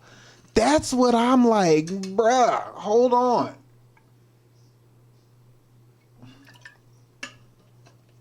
Look at these homes. Everybody's a Muslim. These are like $500,000, $1 million homes easily, multi-million-dollar mosque and buildings, and all these, look at all the AC units on top, got the golden design on top. You got like, bruh. Like, how did you do this? Like, how did you pull this off? And then when you show them the lifestyle that the Muslims have, and then you got the young malleable minds, being molded into what you want. Then we have another guy here who broke this thing down like a fraction, because he spoke on it from a different viewpoint of letting people know, like, look, it's just like that teacher said, not all Muslims are bad. They're not all bad. And like right here, let's look at the kids real quick. Listen to what the kids say, okay? These are kids in the school, all right? These are I believe these are college students. Muslims in Arlington, Texas, says that Okay, look, yeah, right here. Let's listen to the Muslim kids in Arlington, Texas. Let's see how they see life. Let's go ahead and listen to what they have to say. So here we go.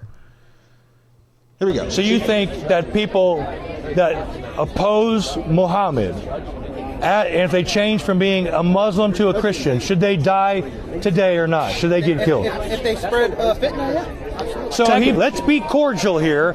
Don't blow me up until the end of the conversation. At least let me get my words out. So you think that people that oppose Muhammad, and if they change from being a Muslim to a Christian, should they die today or not? Should they get killed? If they spread fitna, yeah. So let's. If they spread, I don't know what the word that he said was. Something he said fitna or something like that. I have to figure out what that word means. But nobody opposed them. Like nobody like looked at him sideways like, bruh, you tripping. They were like, I mean, it was like, it is what it is, fam. This is what these generations are growing up thinking. And then they go home to this. They're not letting this go. They're not letting this go. Like, bruh, you have to understand how this is a serious problem. I can't. Like, this is a serious problem, bruh. He says, should you get killed if you choose to go from Muslim to Christianity? Bro was like, yeah. It's like, oh my goodness. And none of these kids batted an eye. None of these kids batted an eye. Like, none of them. They weren't like, oh, they were just like, I mean, it won't be the first time we've seen somebody get whacked. I mean, like, look at the kids, bro. Look at the kids. Look at them. And if they change from being a Muslim to a Christian, should they die today or not? Should they get killed? If they spread fitna, yeah. Did anybody react? I mean, Buddy raising his hand, but did anybody react? I just like, yeah, bruh, that's how we do over here, fam. Roll or get rolled over. So let's be cordial here. Don't blow me up until the end of the conversation. At least let me get my words out. I would like to hear this whole video instead of this little clip. I want to hear this whole video. I really do. Like, I really, really, really do. I want to see this whole video to see how this conversation went, to see where these children mine are at. I think these are all like young college students, I assume. But yeah, as you can see, like, it's clear as day. Like, they not playing around. In the meantime, that's how the kids are thinking. And here's some grown ass men in the Democrats of these United States. Here we go. Grown men Democrats.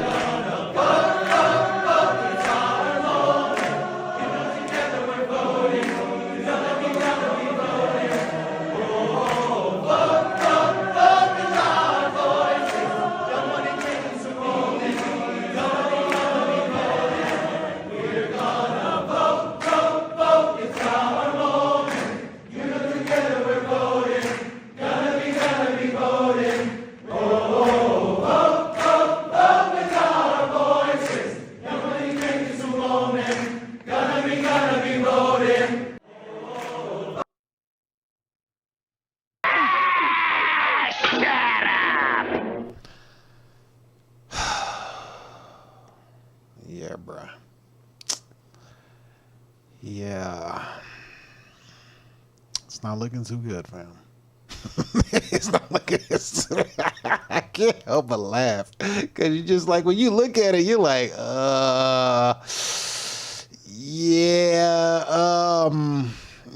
the women hate the men, and then the women are oppressed by the patriarchy, and then, you know, women support the LGBTQ community, but the one of the Muslim guys called the left side stupid and would say, yeah, let them go vote because we don't like them anyway, but they believe in what we need, so let's just get them to do what we need. It's like, bro, it's over. It's a rap ski. I'm trying to find this dude who had a very good viewpoint on this. I need to find him because he made a very, very, very good statement on it. There he is. I found him. So this guy right here, women. He speaks on He basically speaks on the topic that we're talking about. You know what I mean? But he's going to speak on the United States and Israel. All right. So listen to how he puts these two together. And this is where I say the New World Order is here and it's in full effect. Like, there ain't no way of stopping it now, because it doesn't matter if you look at the Republican side or the Democrat side, left wing, right wing, it's a bird. You know what I mean? The bird has a left wing and a right wing. You know, a bird isn't going to fight with his right and left wing. Like, they have to work together to go into a same direction. You know what I mean? Like, both wings are flapping because they have to go in a particular direction. So he's going to break this thing down like a beautiful fraction. And this is why I say that the New World Order is here. Here's one of the reasons why I say that the New World Order is here. It's here to stay. And I'll show you how it gets deeper as we go on after this. So let's go ahead and take a look what this man has to say. And he's going to break it down to you and basically lay it on hard. Pause.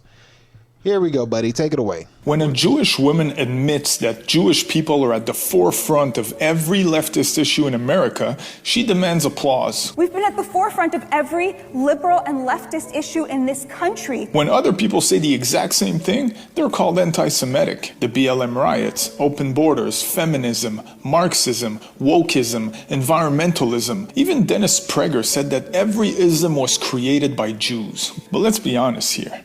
The right supports the wars in the Middle East, which creates the mass migration, and the left opens the borders, which lowers the risk of widespread nationalism. In the end, they both work for the same guy for us to stay divided. The right and the left is just a social construct for us to argue. Same thing with religious labels. They don't care if more Jewish people are hated right now, because if something bad happens to an innocent Jewish person, it will give them every reason to push for more totalitarian control. The agenda of this group doesn't function with labels. They leave that for us. The bought-off Christian politician is as guilty as the Jewish lobbyist that paid him off. They work as one, so we also have to work as one. But for goodness.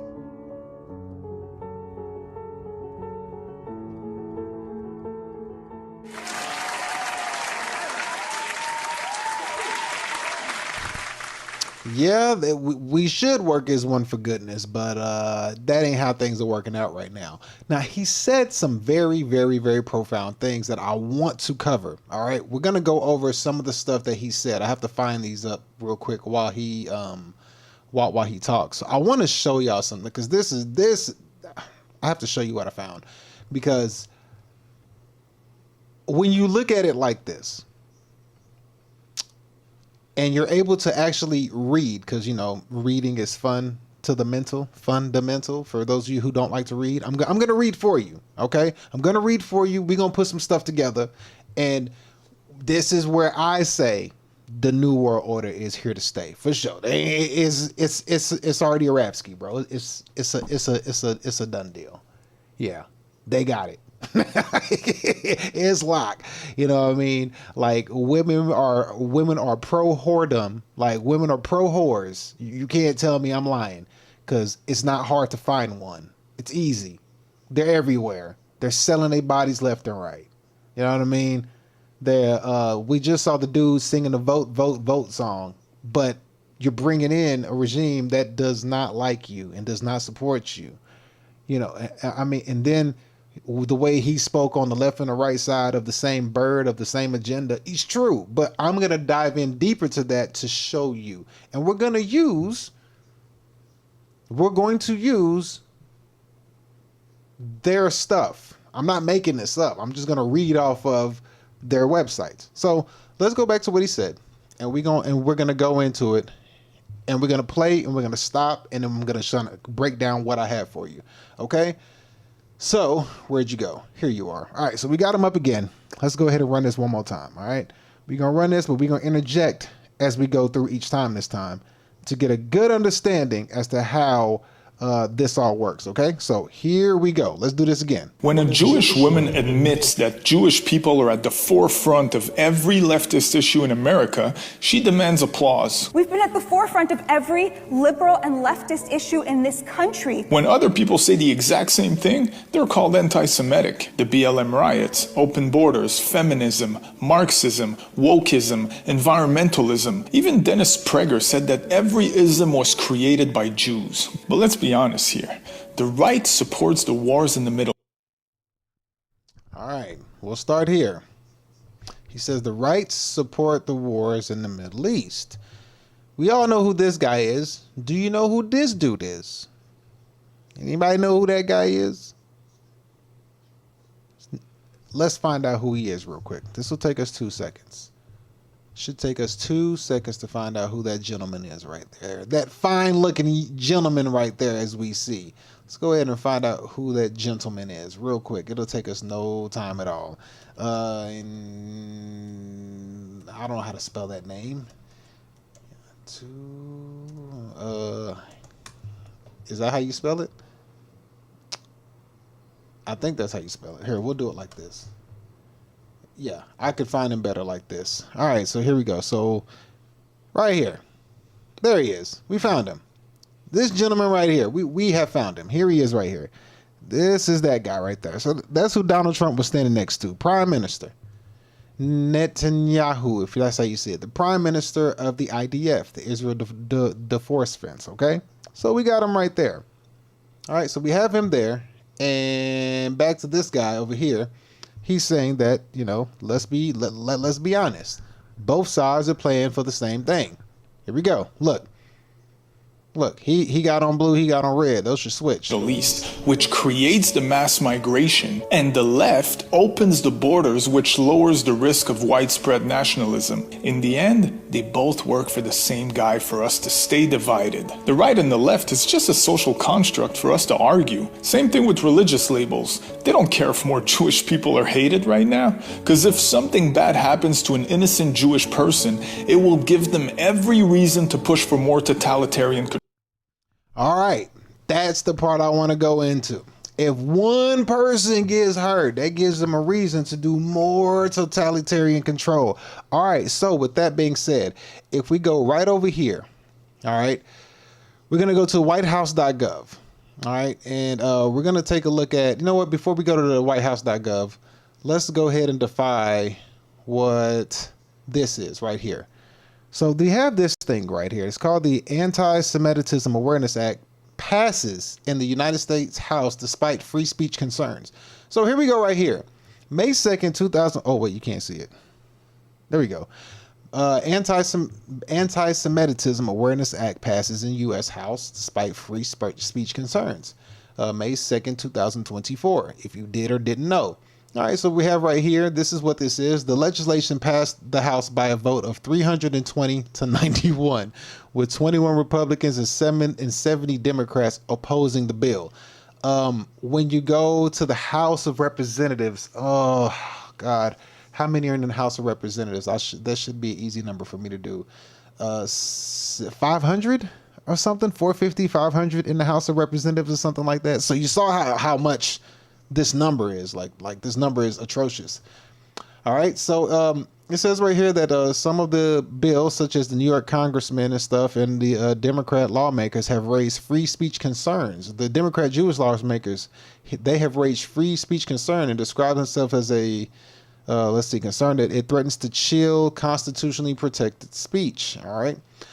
So it says right here that the legislation goes to reference the contemporary examples of anti-Semitism, if I said that right, as identified by IHRA, some which include calling or aiding or justifying the unaliving or harming of Jews in the name of a radical ideological or extremist view of religion, denying the Jewish people their right to self-determination, for example, by claiming that existence of a state of Israel is a racial endeavor, drawing comparison of contemporary Israeli policy to that of the Newsies, holding Jewish collectively responsible for actions of the state of Israel. So this right here is the 3rd District of Mississippi, okay?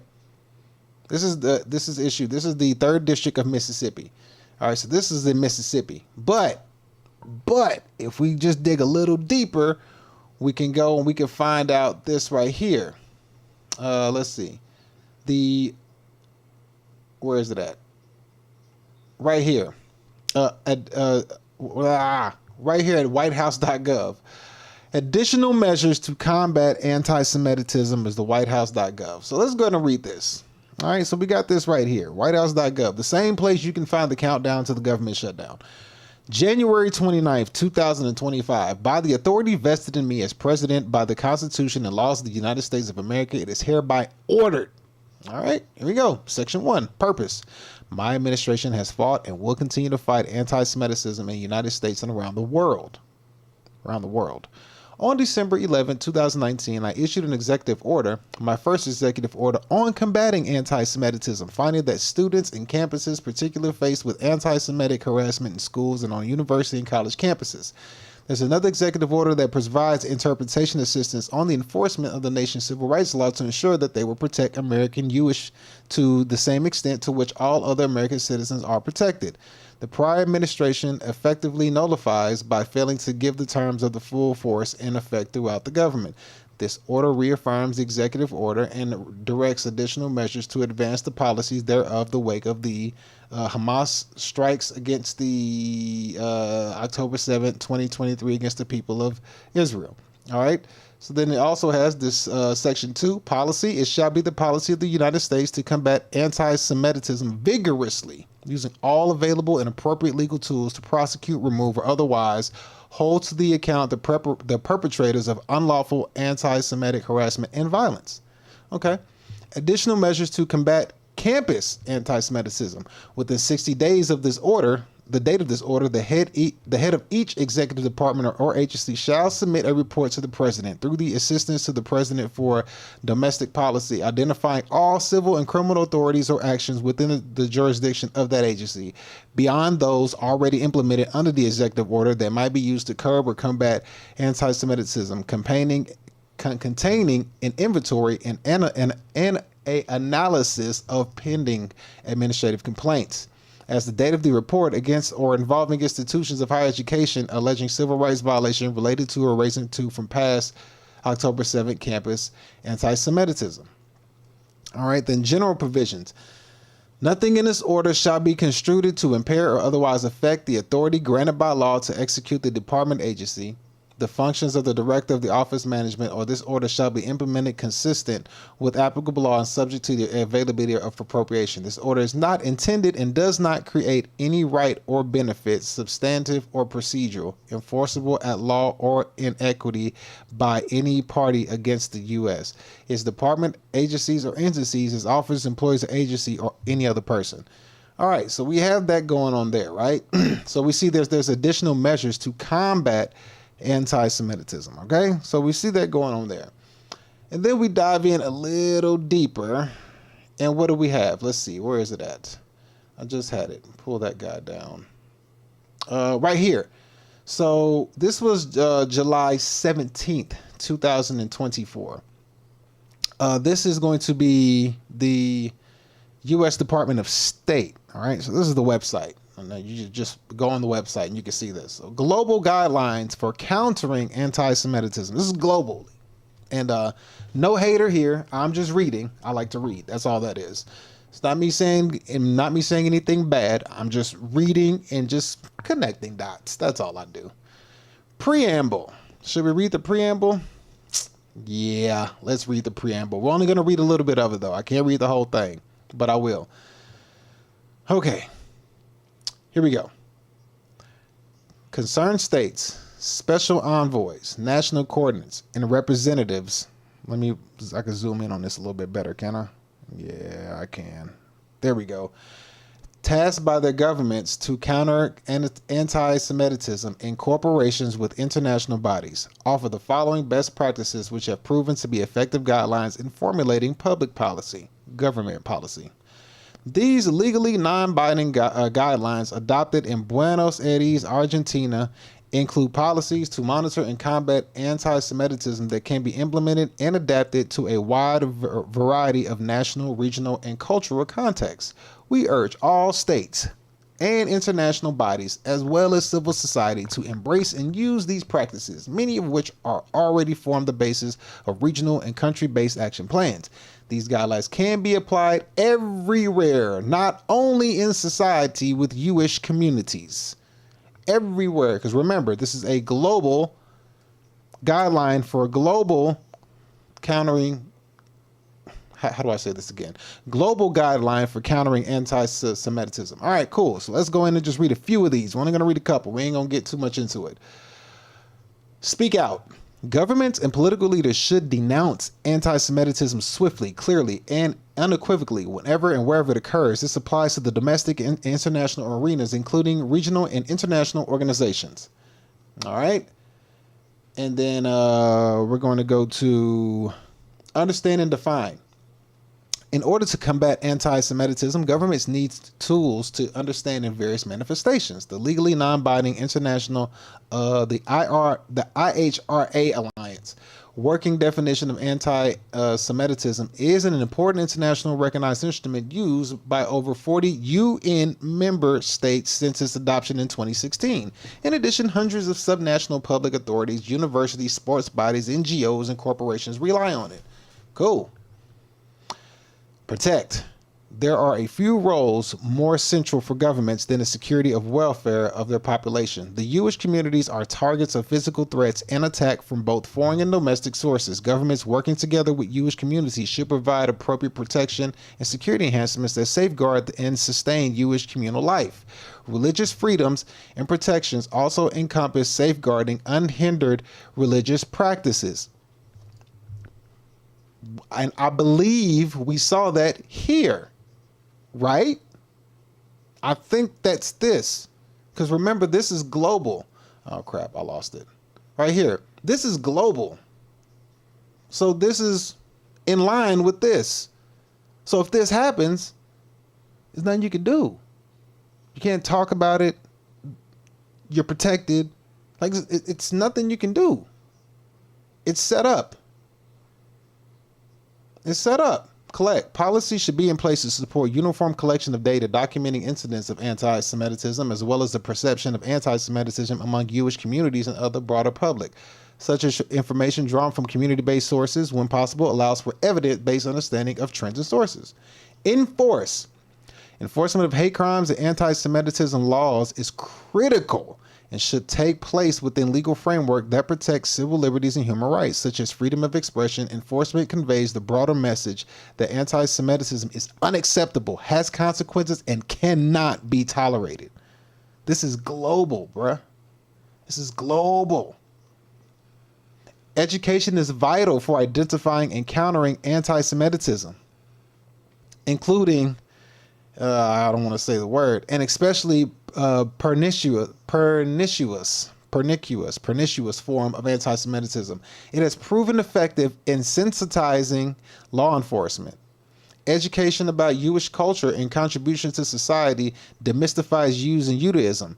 Many countries and international or intergovernmental organizations have linked their efforts against anti-Semitism to broadening appreciation of Jewish heritage and fostering Jewish life. That's what that one guy was talking about with the colleges and the universities. That's what this dude was saying right here. This guy was mentioning this about the colleges and the universities. Where'd you go? This is what this guy was saying. With the colleges and universities. This guy and this guy right here. This is what this dude was talking about when it came to it. He was speaking on this. Him right here, he was talking about, come on, where is it? I don't want to click on the wrong thing. Well, maybe I can click on this. Here we go. Where is it? Where is it? No, where is it? Where is it? Where is it? Where is it? Right here. Education. So that's what he was talking about. This is what he was talking about, the education. He was speaking on this. Engagement on social media. You know, there's no hate. Anti-Semitism, like other forms of group hatred and disinformation, is widespread and mutating online. It has real-world consequences and can lead to radicalization to violence. Stakeholders should oppose anti-Semitism online, stay educated, and involve trends, increase transparency about anti-Semitic context, assess impacts on vulnerable communities, and find solutions with the context of existing legal framework. So, you know, this has been here, you know, as of July 21st, 2025. Now, here's the thing. Endorsements. Look at all the countries. Remember, this is a global guideline. Look at this. Look at all these countries, bruh. Look at all. Oh my goodness. They protected, boy. They got it on lock. It is locked and it is locked, bruh. It is locked. They got it locked. That's why I say, bro, they got it locked. The new world order is here to stay. And what this man here is saying, where were you at, buddy? What this guy here was saying, he's right until the end. He's right until the very end. Let's let him finish it up. Control. The agenda of this group doesn't function with labels. They leave that for us. The bought-off Christian politician is as guilty as the Jewish lobbyist that paid him off. They work as one, so we also have to work as one. But for goodness. That's the problem. How the other people are supposed to work at one, but for goodness, that clearly ain't working out. He said, look, bruh, they bought off, well, what did he say? They bought off the Christian politicians the same way they bought off the Jewish lobbyists. They bought off both of them, so it doesn't matter. They got the new world order is in. It's locked in. Now, here's the thing. All right? Here's the thing, because I did a video on this previously. Okay? You have I guess I gotta find the video. So you have this being put in place, right? And when you put this in place and you lock it in the way it is, because this stuff isn't hidden, bro. Like, this stuff is not hidden at all. Like, this is not hidden from you. This right here, let me show you. This isn't hidden. Global guidelines for countering anti-Semitism. This isn't hidden. You know what I mean? And to me, like, this right here shows me, I don't know how I still don't know how they got the money. I'm still like, where you get the money from, bro? Like I want a loan. Give me some money. Like, come on, let me go build me one of these places. Like, sheesh, come on. But whenever you look at that guideline right here, this goes in hand with this right here. Like, this right here makes sure they're protected. There's nothing you can do about it. Like, nothing. You ain't stopping this, bruh. They're not leaving. Like, look at this beautiful area they got, bro. Look at these houses. They got vans. They got SUVs. Bro got a motorcycle with a whole smile from ear to ear, living a good life. Like, look at that. Everybody in the community practices the same thing. Street names is Muslim names. I mean, like, they over here chilling and they're fully protected. They look at the houses. Like, look at these things, bro. Like, look, they got their businesses on their trucks. I mean, like, SUVs. All of this is still the same community. All of this. Look at this. This is all the same community, bruh. I'm like, where you get the money? It's all put together. It's set up.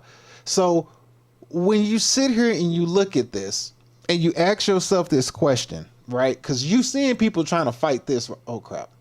Oh, well, I can always open another one. You see people trying to fight this. This is what people are trying to fight for some odd reason. Like I just don't see it anymore. Like, now I just don't see the fight. I see it. To me, it seems useless. But people trying to fight this. Where you at? This. People trying to fight this. People like, this, no, you can't do that. This is wrong. And no. It's like, bro, you can't fight this anymore. It's over. You got to remember, this was here before this. Where you at? Right here. This huge freaking what do I call this? Subdivision. This was here before this dude won. He just won a few days ago. This is from April 2nd, 2025. And clearly this was built prior to 2025. Like, you didn't just build all this in a year. Like, this has been going on. So you over here trying to fight this, but this is here. Like, look at these homes, bro. Look at these freaking homes. Look at that. Look. Like, look. Like, what do you mean, bro? The New World Order is here to stay. One's heaven is going to be another's hell. Like, it's clear as day. You cannot unsee it anymore.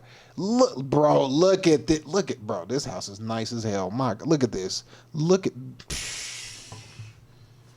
bro, look at this house, bro. Look at this badass house right here, bro. My Lord, look at that. Let the sun shine in. That is beautiful, bro.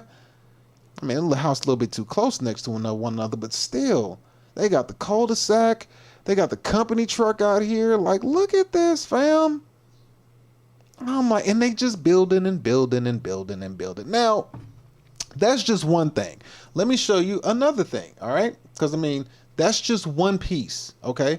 Here's another piece that we can show you. So right here is, what is this? This is a Suhora Fest, I guess is what it's called. Texas Suhora Fest. This is in Dallas. Is it party? I can't play the music, but this is in Dallas. This is a Suhora Fest in Dallas or whatever it's called, where it says up here, it says that what does it say? Where over 10,000 Muslims gathered to celebrate. Islam is the fastest growing religion in Texas by both absolute numbers and percentage increase, and it was driven by immigration, and now with their high birth rates is exploded. So this is in Dallas. There's 10,000 of them, 10,000 Muslims where they meet. It is in Dallas. They just out there chilling, doing their thing, partying, having a good old time. Can't even knock them. And they said that this was because of, you know, the mass immigration. So when people were upset about immigrants coming in, you know, everybody was looking over at the Latinos and stuff like that. But you were looking the wrong way. They in here, boy, and they got the money to back it. They got their schools. They got their subdivision. Like, bruh, they are chill. It's here. It's implemented. It's put in. The New World Order is here. It's in. You ain't fighting it. There's no way to fight it. And this guy, YouTube, he tries to speak on the same thing that I'm talking about. Like, basically, with the stuff that I read to you about the global guidelines for anti-Semitism, this guy's going to speak on it in a different way. But the way he's saying it is that criticizing could soon be a hate speech felony. But from what I've read, it sounds like it already is. It sounds like it already is, but I'm going to let him tell it to you. But from what I just read to you, I think it's already in there. I just showed you. But let's continue. Anti-Israel video. As Trump is moving forward with labeling anti-Israel speech as hate speech. Meaning if you criticize Israel, this is classified as hate speech, which is a felony. Okay, that's what he says. That's what he's saying, but I just read this to you. Right? I just read the global guidelines for countering anti-Semitism, July 17, 2024. I just read it to you. Look, I just read this. He's saying it could be. I'm saying it already is. Like, it already is. I don't think that it's a maybe. It already is. There's no way around it. And I ain't said no hate speech, so y'all leave me alone. I'm just reading and putting together pieces and admiring the beautiful ass homes that y'all have. Sheesh. Them homes were amazing. But yeah, it already is. Right here, enforcement. Enforcement of hate crimes and anti-discrimination laws is critical and should take place within legal framework that protects civil liberties and human rights. Enforcements convey broader messages, is unacceptable, has consequences, and cannot be tolerated. That right, enforcement. That right there. So what he's saying, I mean, I hear him, but like, I think he's $1 short and a day too late.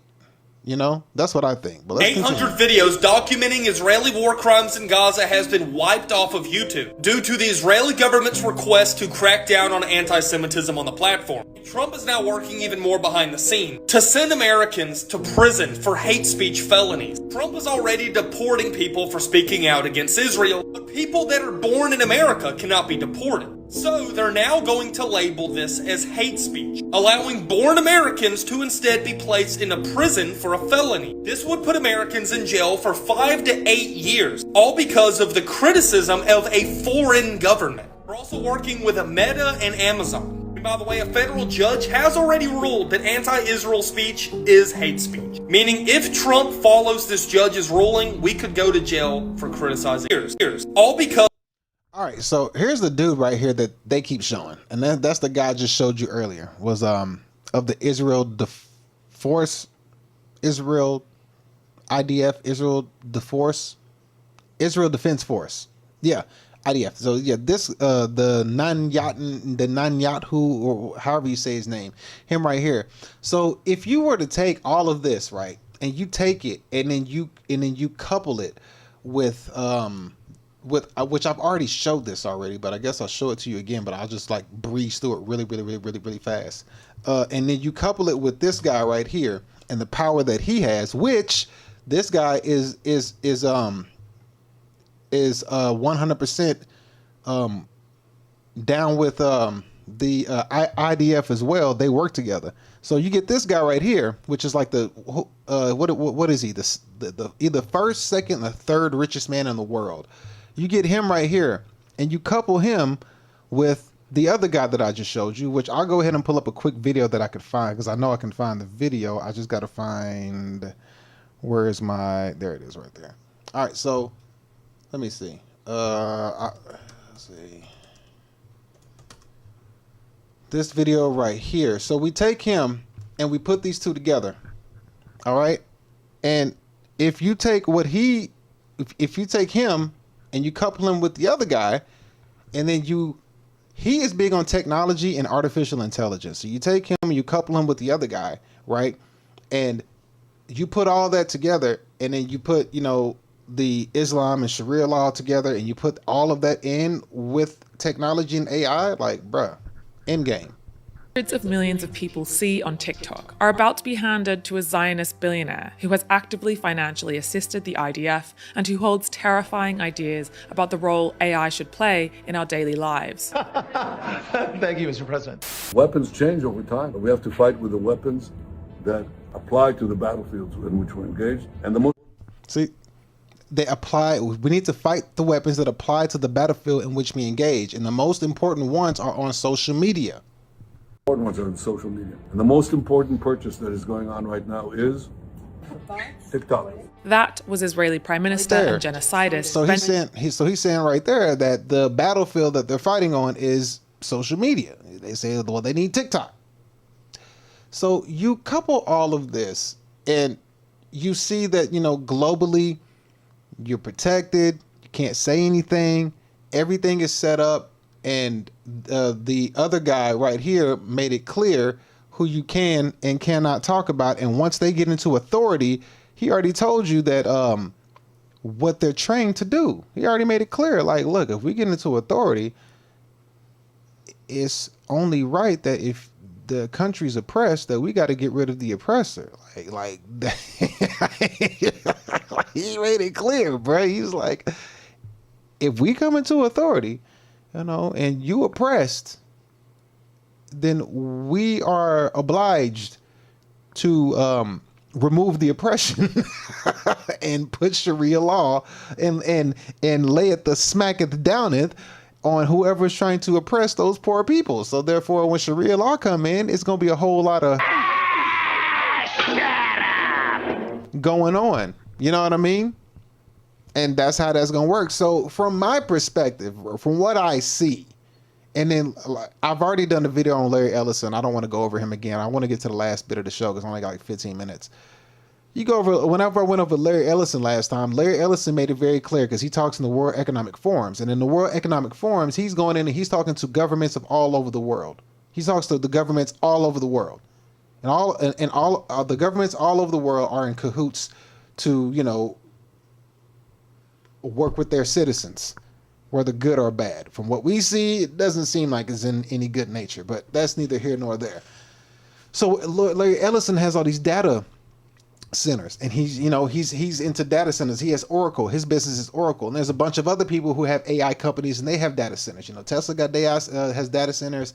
Amazon got data centers. OpenAI got data centers. Oracle got data centers. And what he says is, you take all of this data that gets all of the public information from people, all the public information that it gathers, and it goes into these data centers. And these data centers, they require a lot of electricity and water, and they got so much money that they can put these data centers and rezone places where they put them. So if you have a residential neighborhood, they can rezone that residential neighborhood and slap their data center like 100 yards from your home.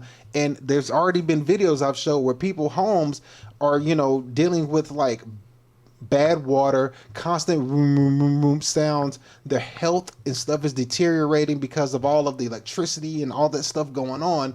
So you got these data centers. And with those data centers, what they're doing is they're using all the data that they get from all public information from governments of all over the world, because the data centers are worldwide. Then they, like Larry Ellison said, you take all the information from all the data centers, and you have to get all of that information from all the people from all the data centers into one. You want to combine them all into one.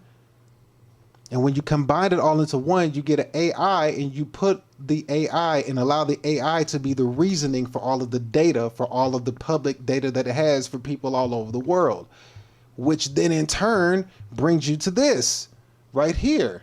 It brings you to this. What I keep saying, it brings you to this. That's what it brings you to, because if the AI is here for reasoning, if AI is used for reasoning, always remember this. AI is going to be used for reasoning for the data centers for everybody's public information all over the world. But AI can be used for any image. You can say you can make any image out of AI, any image. And that's where this comes into hand. When you look at it and you look at the potential law that could be put in place in the future, and you tie it together, it all makes sense. And it shows right here. It says right here, it exercised all the authority of the first beast on its behalf, and made the earth and its inhabitants worship the first beast, whose fatal wound had been healed. And it performed great signs, and even causing fire to come down from heaven to earth in full view of the people. Because of the signs, it was given power to perform on behalf of the first beast. It deceived the inhabitants of the earth. It ordered them to set up an image in honor of the first beast, who was wounded by the sword and yet lived. The second beast was given power to give breath to the image of the first beast. So the second beast was given power to give breath to the image of the first beast, so that the image could speak and could cause all who refused the image to be unalived. And it forced all people, great, small, rich and poor, free and enslaved, to receive a mark. So basically, whenever it says it can cause all who to refuse the image to be unalived, isn't this kind of what he was saying? This is what he was saying right here. Listen. So we believe man-made law is oppression, because they are implementing non-Islamic law, violating their own sanctity. So, you know, if we are in a position of power and authority, we are obliged to take that authority, you know, with the minimum force, and to implement the Sharia, certainly. So, you know, this will be the case one day in Britain. And when you talk about jihad, you're not talking about spiritual striving, you're talking about military jihad. No, I think there are two types of jihad in which people are engaging in today. One is the jihad of the word, and the other is jihad of the sword. So in Britain, we are engaged in the jihad of the word. And, you know, it's as important to remove the ideological foundation, and, if you like, the pillars of Western civilization, like democracy and freedom and secularism, and to expose them, and to bring back people to worshipping the one true Lord, which is Allah. As much as it is important to remove the physical obstacles, which is the non-Islamic regime, as Muslims to take the authority away from the people who have it and implement the Sharia. So he made it very clear. He's like, look, we get an authority, we obliged to do what we're supposed to do. Is it? And then you put all that data from all the data centers into one data center. That one data center has AI to reason all the data. So all of the data that you have to deal with, if AI is on everybody's device, oh crap, my phone's dead. If AI is on everybody's cellular device, phone, web browser, whatever it is, if AI is on everything, if AI is on everything, if AI is what we use all the time, we see AI, we watch AI videos and movies and clips on social media, the bots that we have, all that stuff, AI is going through all that through the channel from all the data centers, and all the public information is being monitored and reasoned through AI, then yeah, this is what you have right here. You have this, and then you can put the image of AI, whatever you want it to be, and then you can make that image talk. Like, think about it. How the hell do you think I do this? Welcome to the economy segment of the show. Enjoy. Like, you see, I made her up. The voice, I made it up. Like, I can make the voice of any kind. I did that. So, and little old me did that. Imagine if I had $1 trillion, what I could do. And it wouldn't be just me, it would be a group of people collectively working towards a goal. Now, let's take it to the next step, because we got to hurry up and move on to the AI segment of the show. So let's go. Welcome to the AI segment of the show.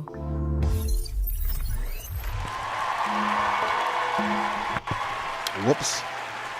All right, so we're here at the AI segment of the show. So now we're going to look at a deeper dive into where is it? I got to find it first. Where did it go? I had it. Don't tell me I lost it. There it is. So with the AI segment of the show, what we're going to take a look at is we're going to look at research agencies, and we have to figure out what research agencies are. Okay. So we're going to take a look and get an idea of what a research agency is. Now, think about everything that we just learned. Okay. Now, if you could take all the data that's been around, right? And all of the data that we have that's been around, it can be put into one little framework and be utilized. We're going to go back 10, 15 years, and we're going to look at this same situation, but look at the inception of it and to see how it looked from the beginning point of view. Because this thing, what we're going to look at is called bot farms, where basically where one person can basically control like 100 or 500 devices at once. So when you're on the internet or something and you're hearing people put comments in or whatever, or they speak or something, it's like controlling a narrative. As a matter of fact, let me go ahead and put this up on the screen so you can see what I mean, because I need to actually get you to understand this part right here before we move any further. So right here, I was looking into this, me doing my research, I kind of fall down that rabbit hole sometimes and I go pretty deep. We have this right here. I'm gonna put on the screen for you. So this is what I'm referring to. I'm referring to this. Governments. It says, yes, governments. Governments worldwide do hire people to create bot accounts and keyboard armies for social media, often to spread propaganda, attack critics, and manipulate public opinion. Reports from 2017 to 2019 indicate that at least 30 to 70 countries have engaged in such activities using paid writers, trolls, and fake accounts to shape the online discourse. All right, so global government society manipulation and bot use. Many governments around the world engage in social media manipulation, often employ individuals and using bot networks to spread propaganda, influence public opinion, and suppress dissent. All right, so this is nothing new, and it's called troll farm, or there's the actual name for it. I forget the name. It's like Internet Research Agency. That's the name for it. But right here, this is the other name for it. It's called troll farming. And also we could look in and see this right here. And we could look at some of the different worldwide governments that it includes, but you don't really have to label any countries, because I mean, you could just think of all the countries. Now they say it goes back with 2017 report indicating at least 30 governments engaging in this. Now, if that's 2017, they're reporting in 2017, can you imagine in 2025 what they're reporting now? All right. Because this is all we have right here. They're only going to tell you about 2017. And they're going to say in 2018, there was a Reddit group of moderators that uncovered a network of Iranian affiliates and website users accounts spreading pro-Iran and anti-Western narrative. That's in 2018. And then it shows right here, troll accounts have also been linked to the misinformation related to the strong flu-19 pandemic in Brazil. So that's 2020. You know, they have the 50 Cent Party consists of paid Chinese bureaucrats who cheerlead for the CCP to try to change subjects during online discussions. You know, so you got different countries. In Malaysia in 2022, Meta Platforms announced that it has removed hundreds of Facebook and Instagram accounts that were directly linked with the Royal Malaysian Police, as they were used as part of a troll farm to disseminate propaganda and manipulate police discourse about Malaysian police and the government. So these things have been going on. As you see, we go up and up and up and up. 2017, 18, 19, 20, 21, 22. Like we go up and up, and it's different countries and different countries and different countries. Now, oh crap, you can't really see that, can you? No, it's different countries. So it's different countries, different countries, different countries, as you can see it. So I want to turn you over to a video, and this video is an older video, but it's just to show you how far back that this can, how far back that this goes, and to look at how intricate it was back then, but now how it could possibly look to today's time. So let's get this dude here on the screen. Let me go ahead and do this. Troll farms.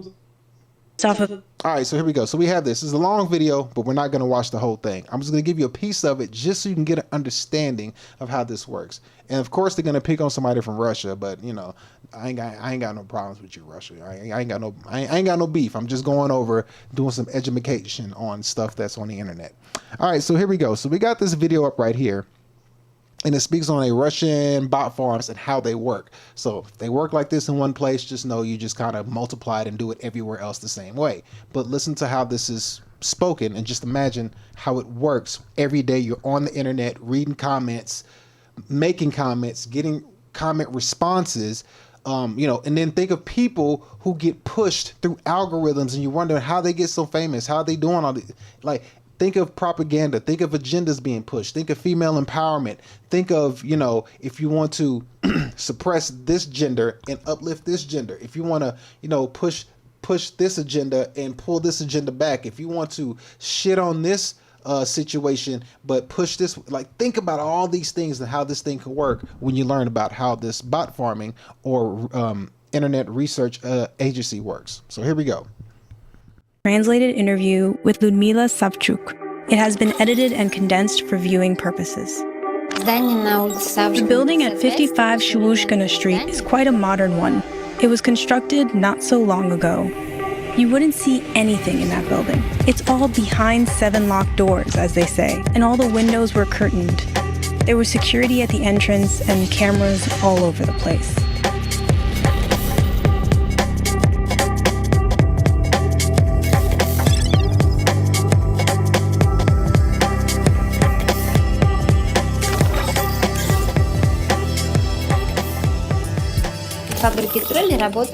At the troll factory, mostly the young people in their 20s work.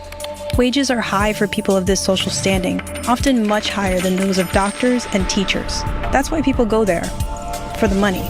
The thing is, they had quite a strong security system inside. Yet, when they were hiring people, since there were too many to hire, it looks like they didn't have the ability to check everyone thoroughly. So they made mistakes. I wanted to stay there for as long as possible and to see their methods, how they work, how they write their comments.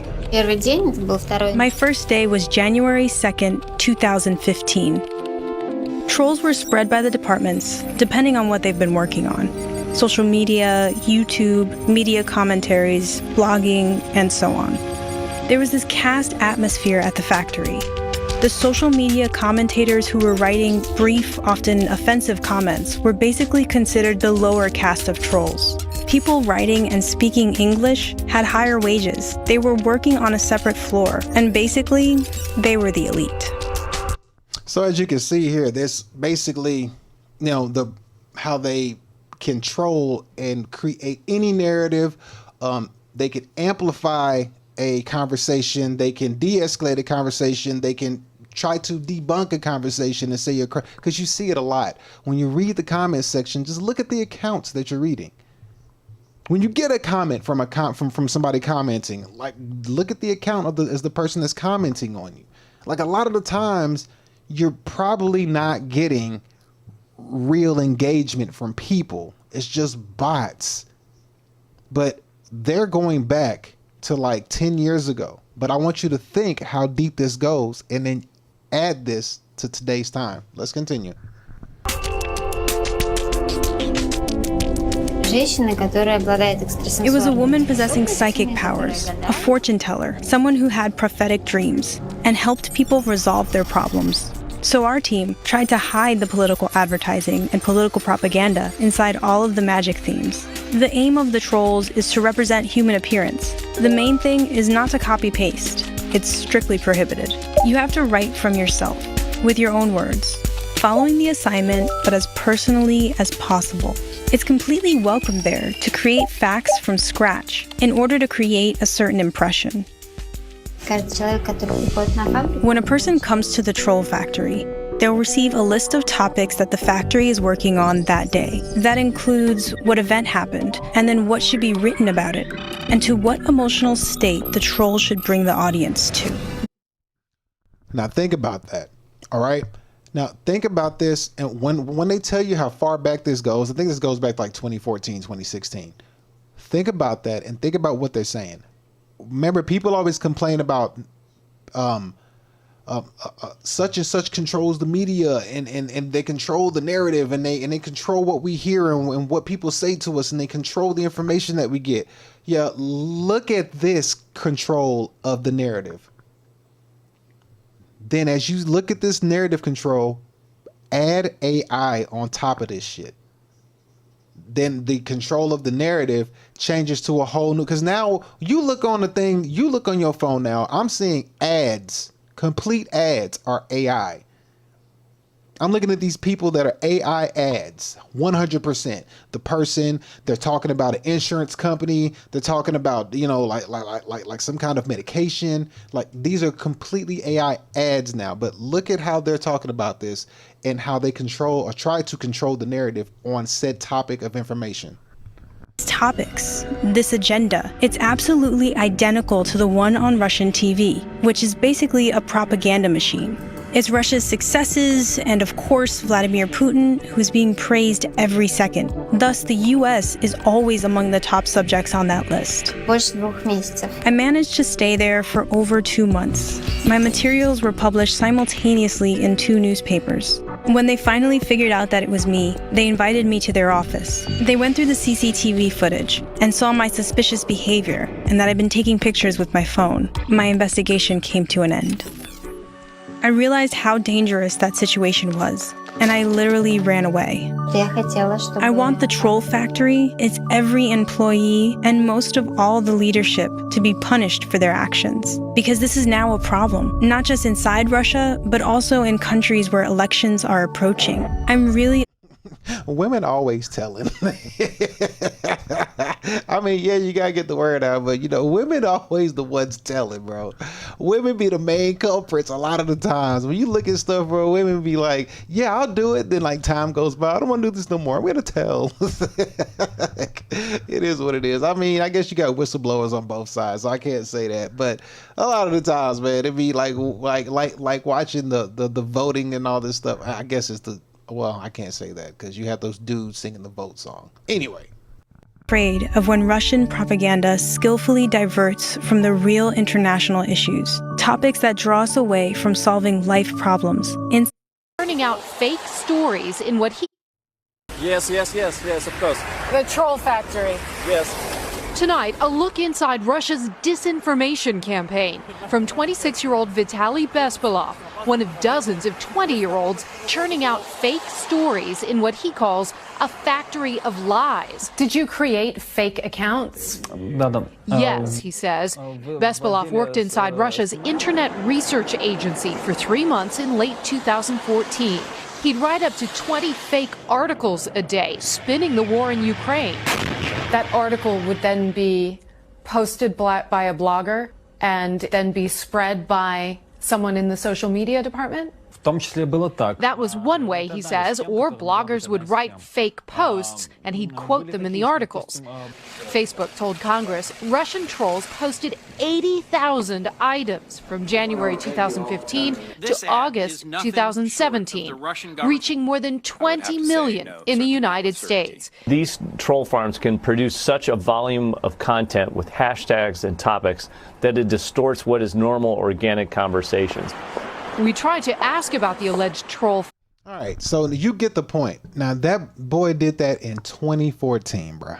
He's doing that in 2014. And he said he was cranking out 20,000. No. 20 different pieces of article every day. He did it for 3 months. But it got up to like, I don't know, like 20,000 or whatever the number was. But that's 2014. And that's a person doing that. So now imagine you scale that up, okay? Scale what you just learned, okay? You just saw what a bot farm is and what one person can do. That was one person. 2014, one person. And it only got better.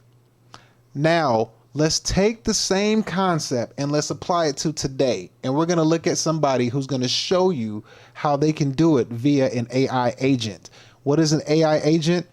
Basically, creating a research agent, it does it anonymously, and it does it by itself. And somebody's going to show you how they do it. So I'm going to show you how they do it now, utilizing AI to do the same thing that 20-year-old boy was doing it back in 2014, but now and today. And you know how they're trying to put it on Russia to say Russia. Okay, cool. We can say Russia did it, but we also know that 30, 70, 80, 150, 50,000 other countries do it too.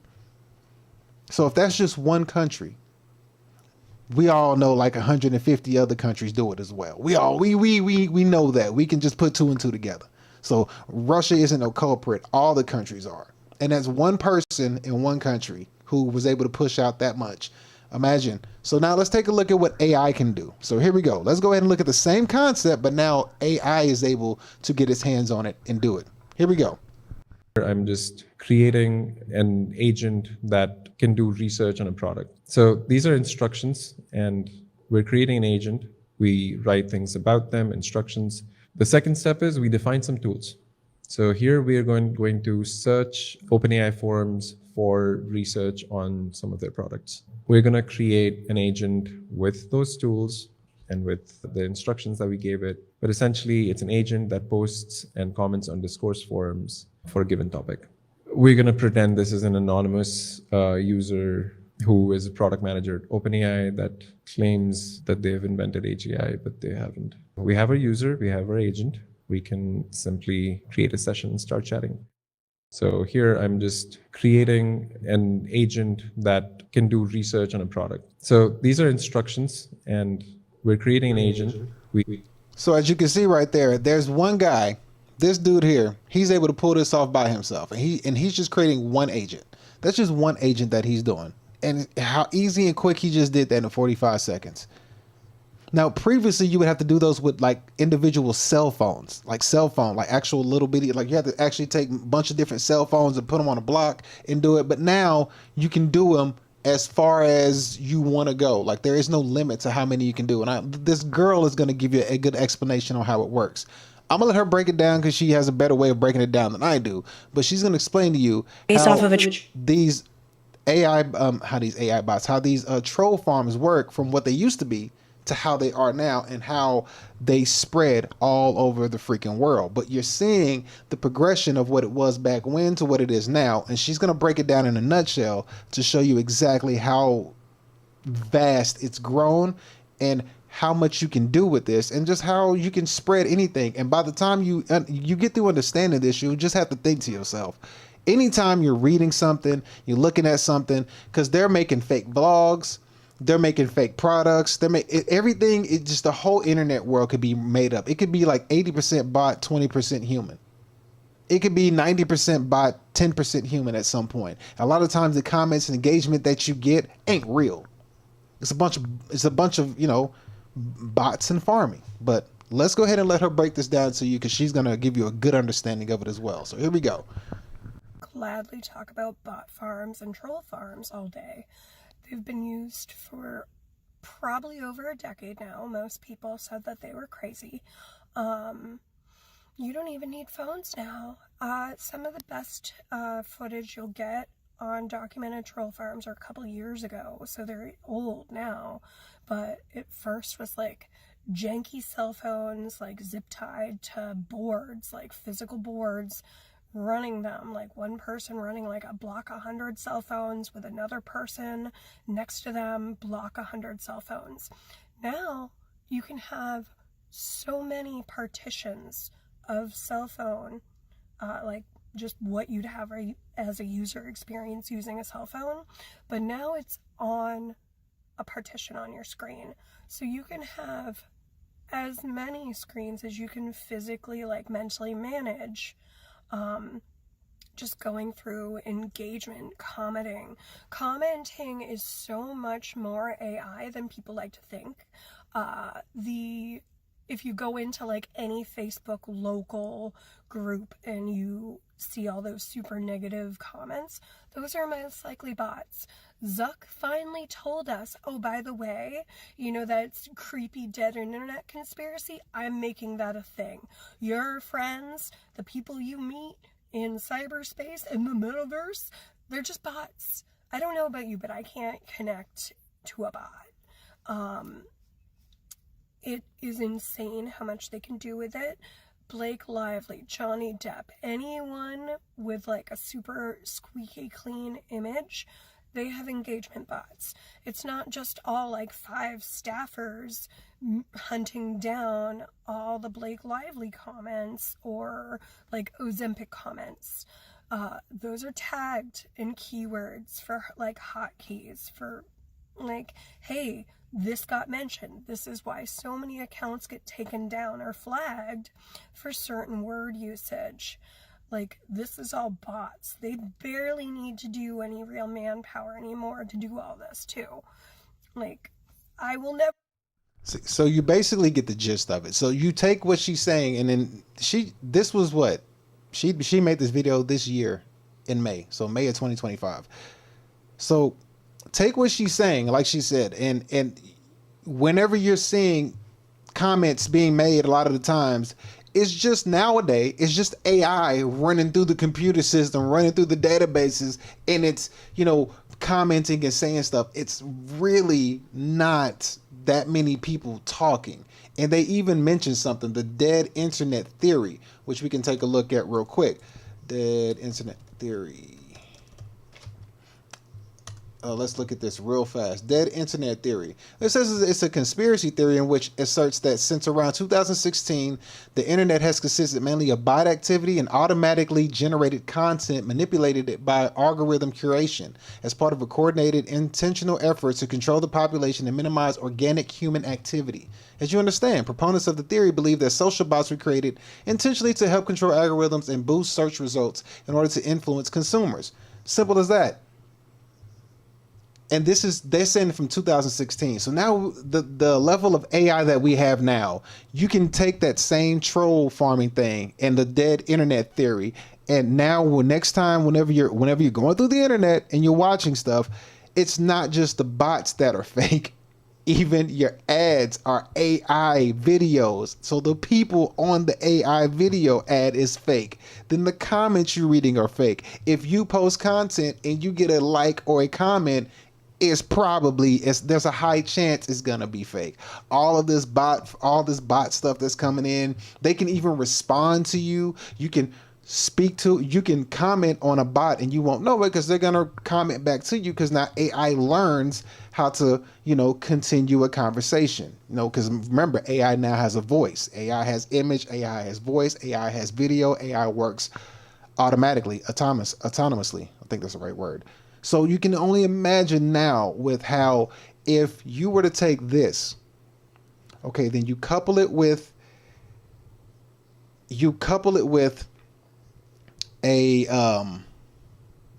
Sharia law, right?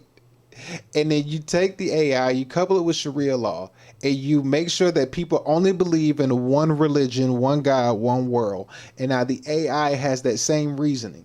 And then you take somebody who has that same reasoning and has all the databases in the world, they put all of the public information into one database. AI goes through and reasons all of that information in one database that is had, but now there's only one religion that everybody is forced to adhere to, and you can't speak out against it because there's already a global guideline that I just read to you about. You can see that the New World Order is here and it's here to stay. There's no way you can debate me on it. There's no way. It's already implemented. It's put in place. You just can't see it yet really at this point. And it's not cracked down yet because the religious part hasn't came to your doorstep just yet. But it's on the way. Because as you can see, they living better now. Gucci sweater now. Oh, that's not it. Where you at? Are you right here? No, that's not it. Where you at? Where you at? I just had y'all up a second ago. Like they over here living they over here living freaking fantastic, great lives and beautiful homes. I mean, give me one home, please. That's all I'm asking. Like, slide your boy one of these homes right here. All I want is one. All I want is one. Just slide me one of these right here, bruh. Ain't even got to be in y'all community. Just slide me one of these bad boys right here, fam. Just one. At least if you don't want to give me one, tell me where you got the money to get one of these things, bro. Look at this. Whole subdivisions and neighborhoods. And then human interaction is, taken away with all this AI put into place, bot farming going on. People don't know who they're really talking to. They're fake bots. A lot of these Gen Z people, they talk to people via text messages, and then they don't even talk to people over the phone. And they can actually go across the world, hop on a plane and go see somebody and never even actually hear their voice until they actually see the person. It's amazing what the craziness people will do now. And you wonder why people end up disappearing. Because now you have so much non-human interaction. These younger kids don't even communicate that much with each other anymore. They'd rather just text all the way through. It's so much that go on. But if you look at it from what I presented to you, if you look at this whole thing that I presented to you, you can clearly see that the New World Order is in place. It's in play. It's in. It's just like, give it time. Give it time. Let the AI get a little better.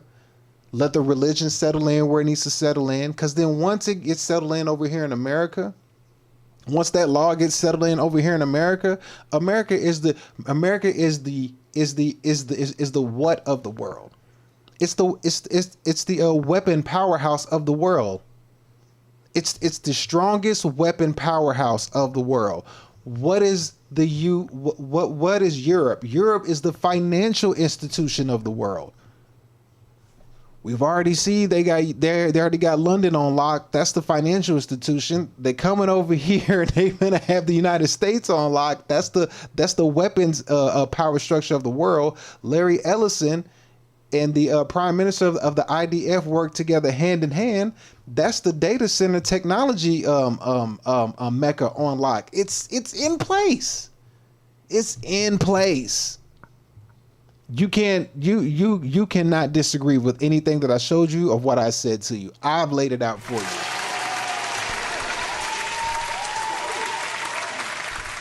Ain't no way you can deny me, man. Hopefully you learned something in today's show. Because, yeah, I put this thing in here and I laid this thing out like a fraction. You see it all the way from beginning to end. It is what it is. And I'm not saying and again, I'm not speaking negative. Just, I want you to understand what's going on. And, don't be afraid. Just, take care of yourself, exercise, eat healthy, focus, keep your head down, find your purpose, find your business, work on your business, mind your business, tend to your business, take care of the ones around you, but focus, zero in, and hone in, and come up with your own philosophy in life, and keep your head down and keep grinding, keep going. Faith without works is dead. You have to keep on and being persistent in doing what you were doing. Once you make your money, take care of everything that you need to, make your little nest egg for the emergency fund, but also make sure that your discretionary income at the beginning, don't blow it. Don't Don't do nothing stupid with it. Invest it, grow it, because understand that we're probably going to go into a Great Depression 2.0 at some point in time, because we're 100 years, almost 100 years overdue for one. So economic cycles, they come and go. So stay focused and do what you need to do and keep growing and keep grinding. I got to get up out of here. I will catch y'all on Monday. Y'all have a good weekend. Take care of yourself. Eat your vitamins and your oatmeal, and drink your milk and eat your Wheaties, because you know I don't. Until then, I will catch y'all on Monday. Y'all take care. See y'all later. Love you. Peace. Thank you for watching D. Elliott Fitness live stream. Goodbye.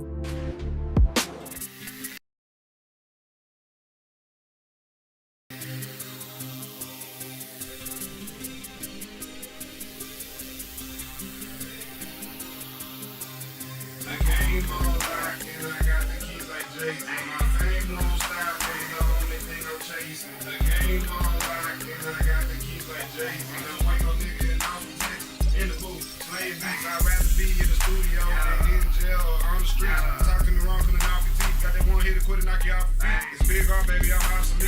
Pockets chunky like cottage cheese. Real nigga, I just gotta be. Smoking weed that don't gotta see. Used to be a hustler prodigy. I love when people say they proud of me. I'm eating good, smoking broccoli. Taking over blocks like Monopoly. Only fuck the ones that's my policy. Most of these hoes trying to cause a scene. Like niggas mad they not on the team. See, I got bread, then buy the dream. The game on lock, and I got the keys like Jay. Now my fame won't stop, no, the only thing I'm chasing. The game on lock, and I got the keys like Jay. Now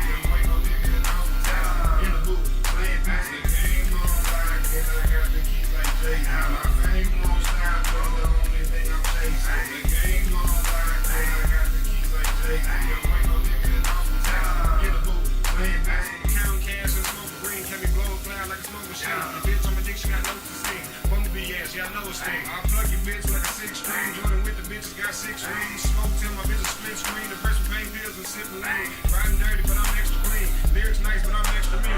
All-star, heavyweight like Wolverine. The bitch learns like she open me. I flip money like Clover G. Gang hustle like TIP. It's hard, baby, like D.I.G. Acronym like KRIT. The game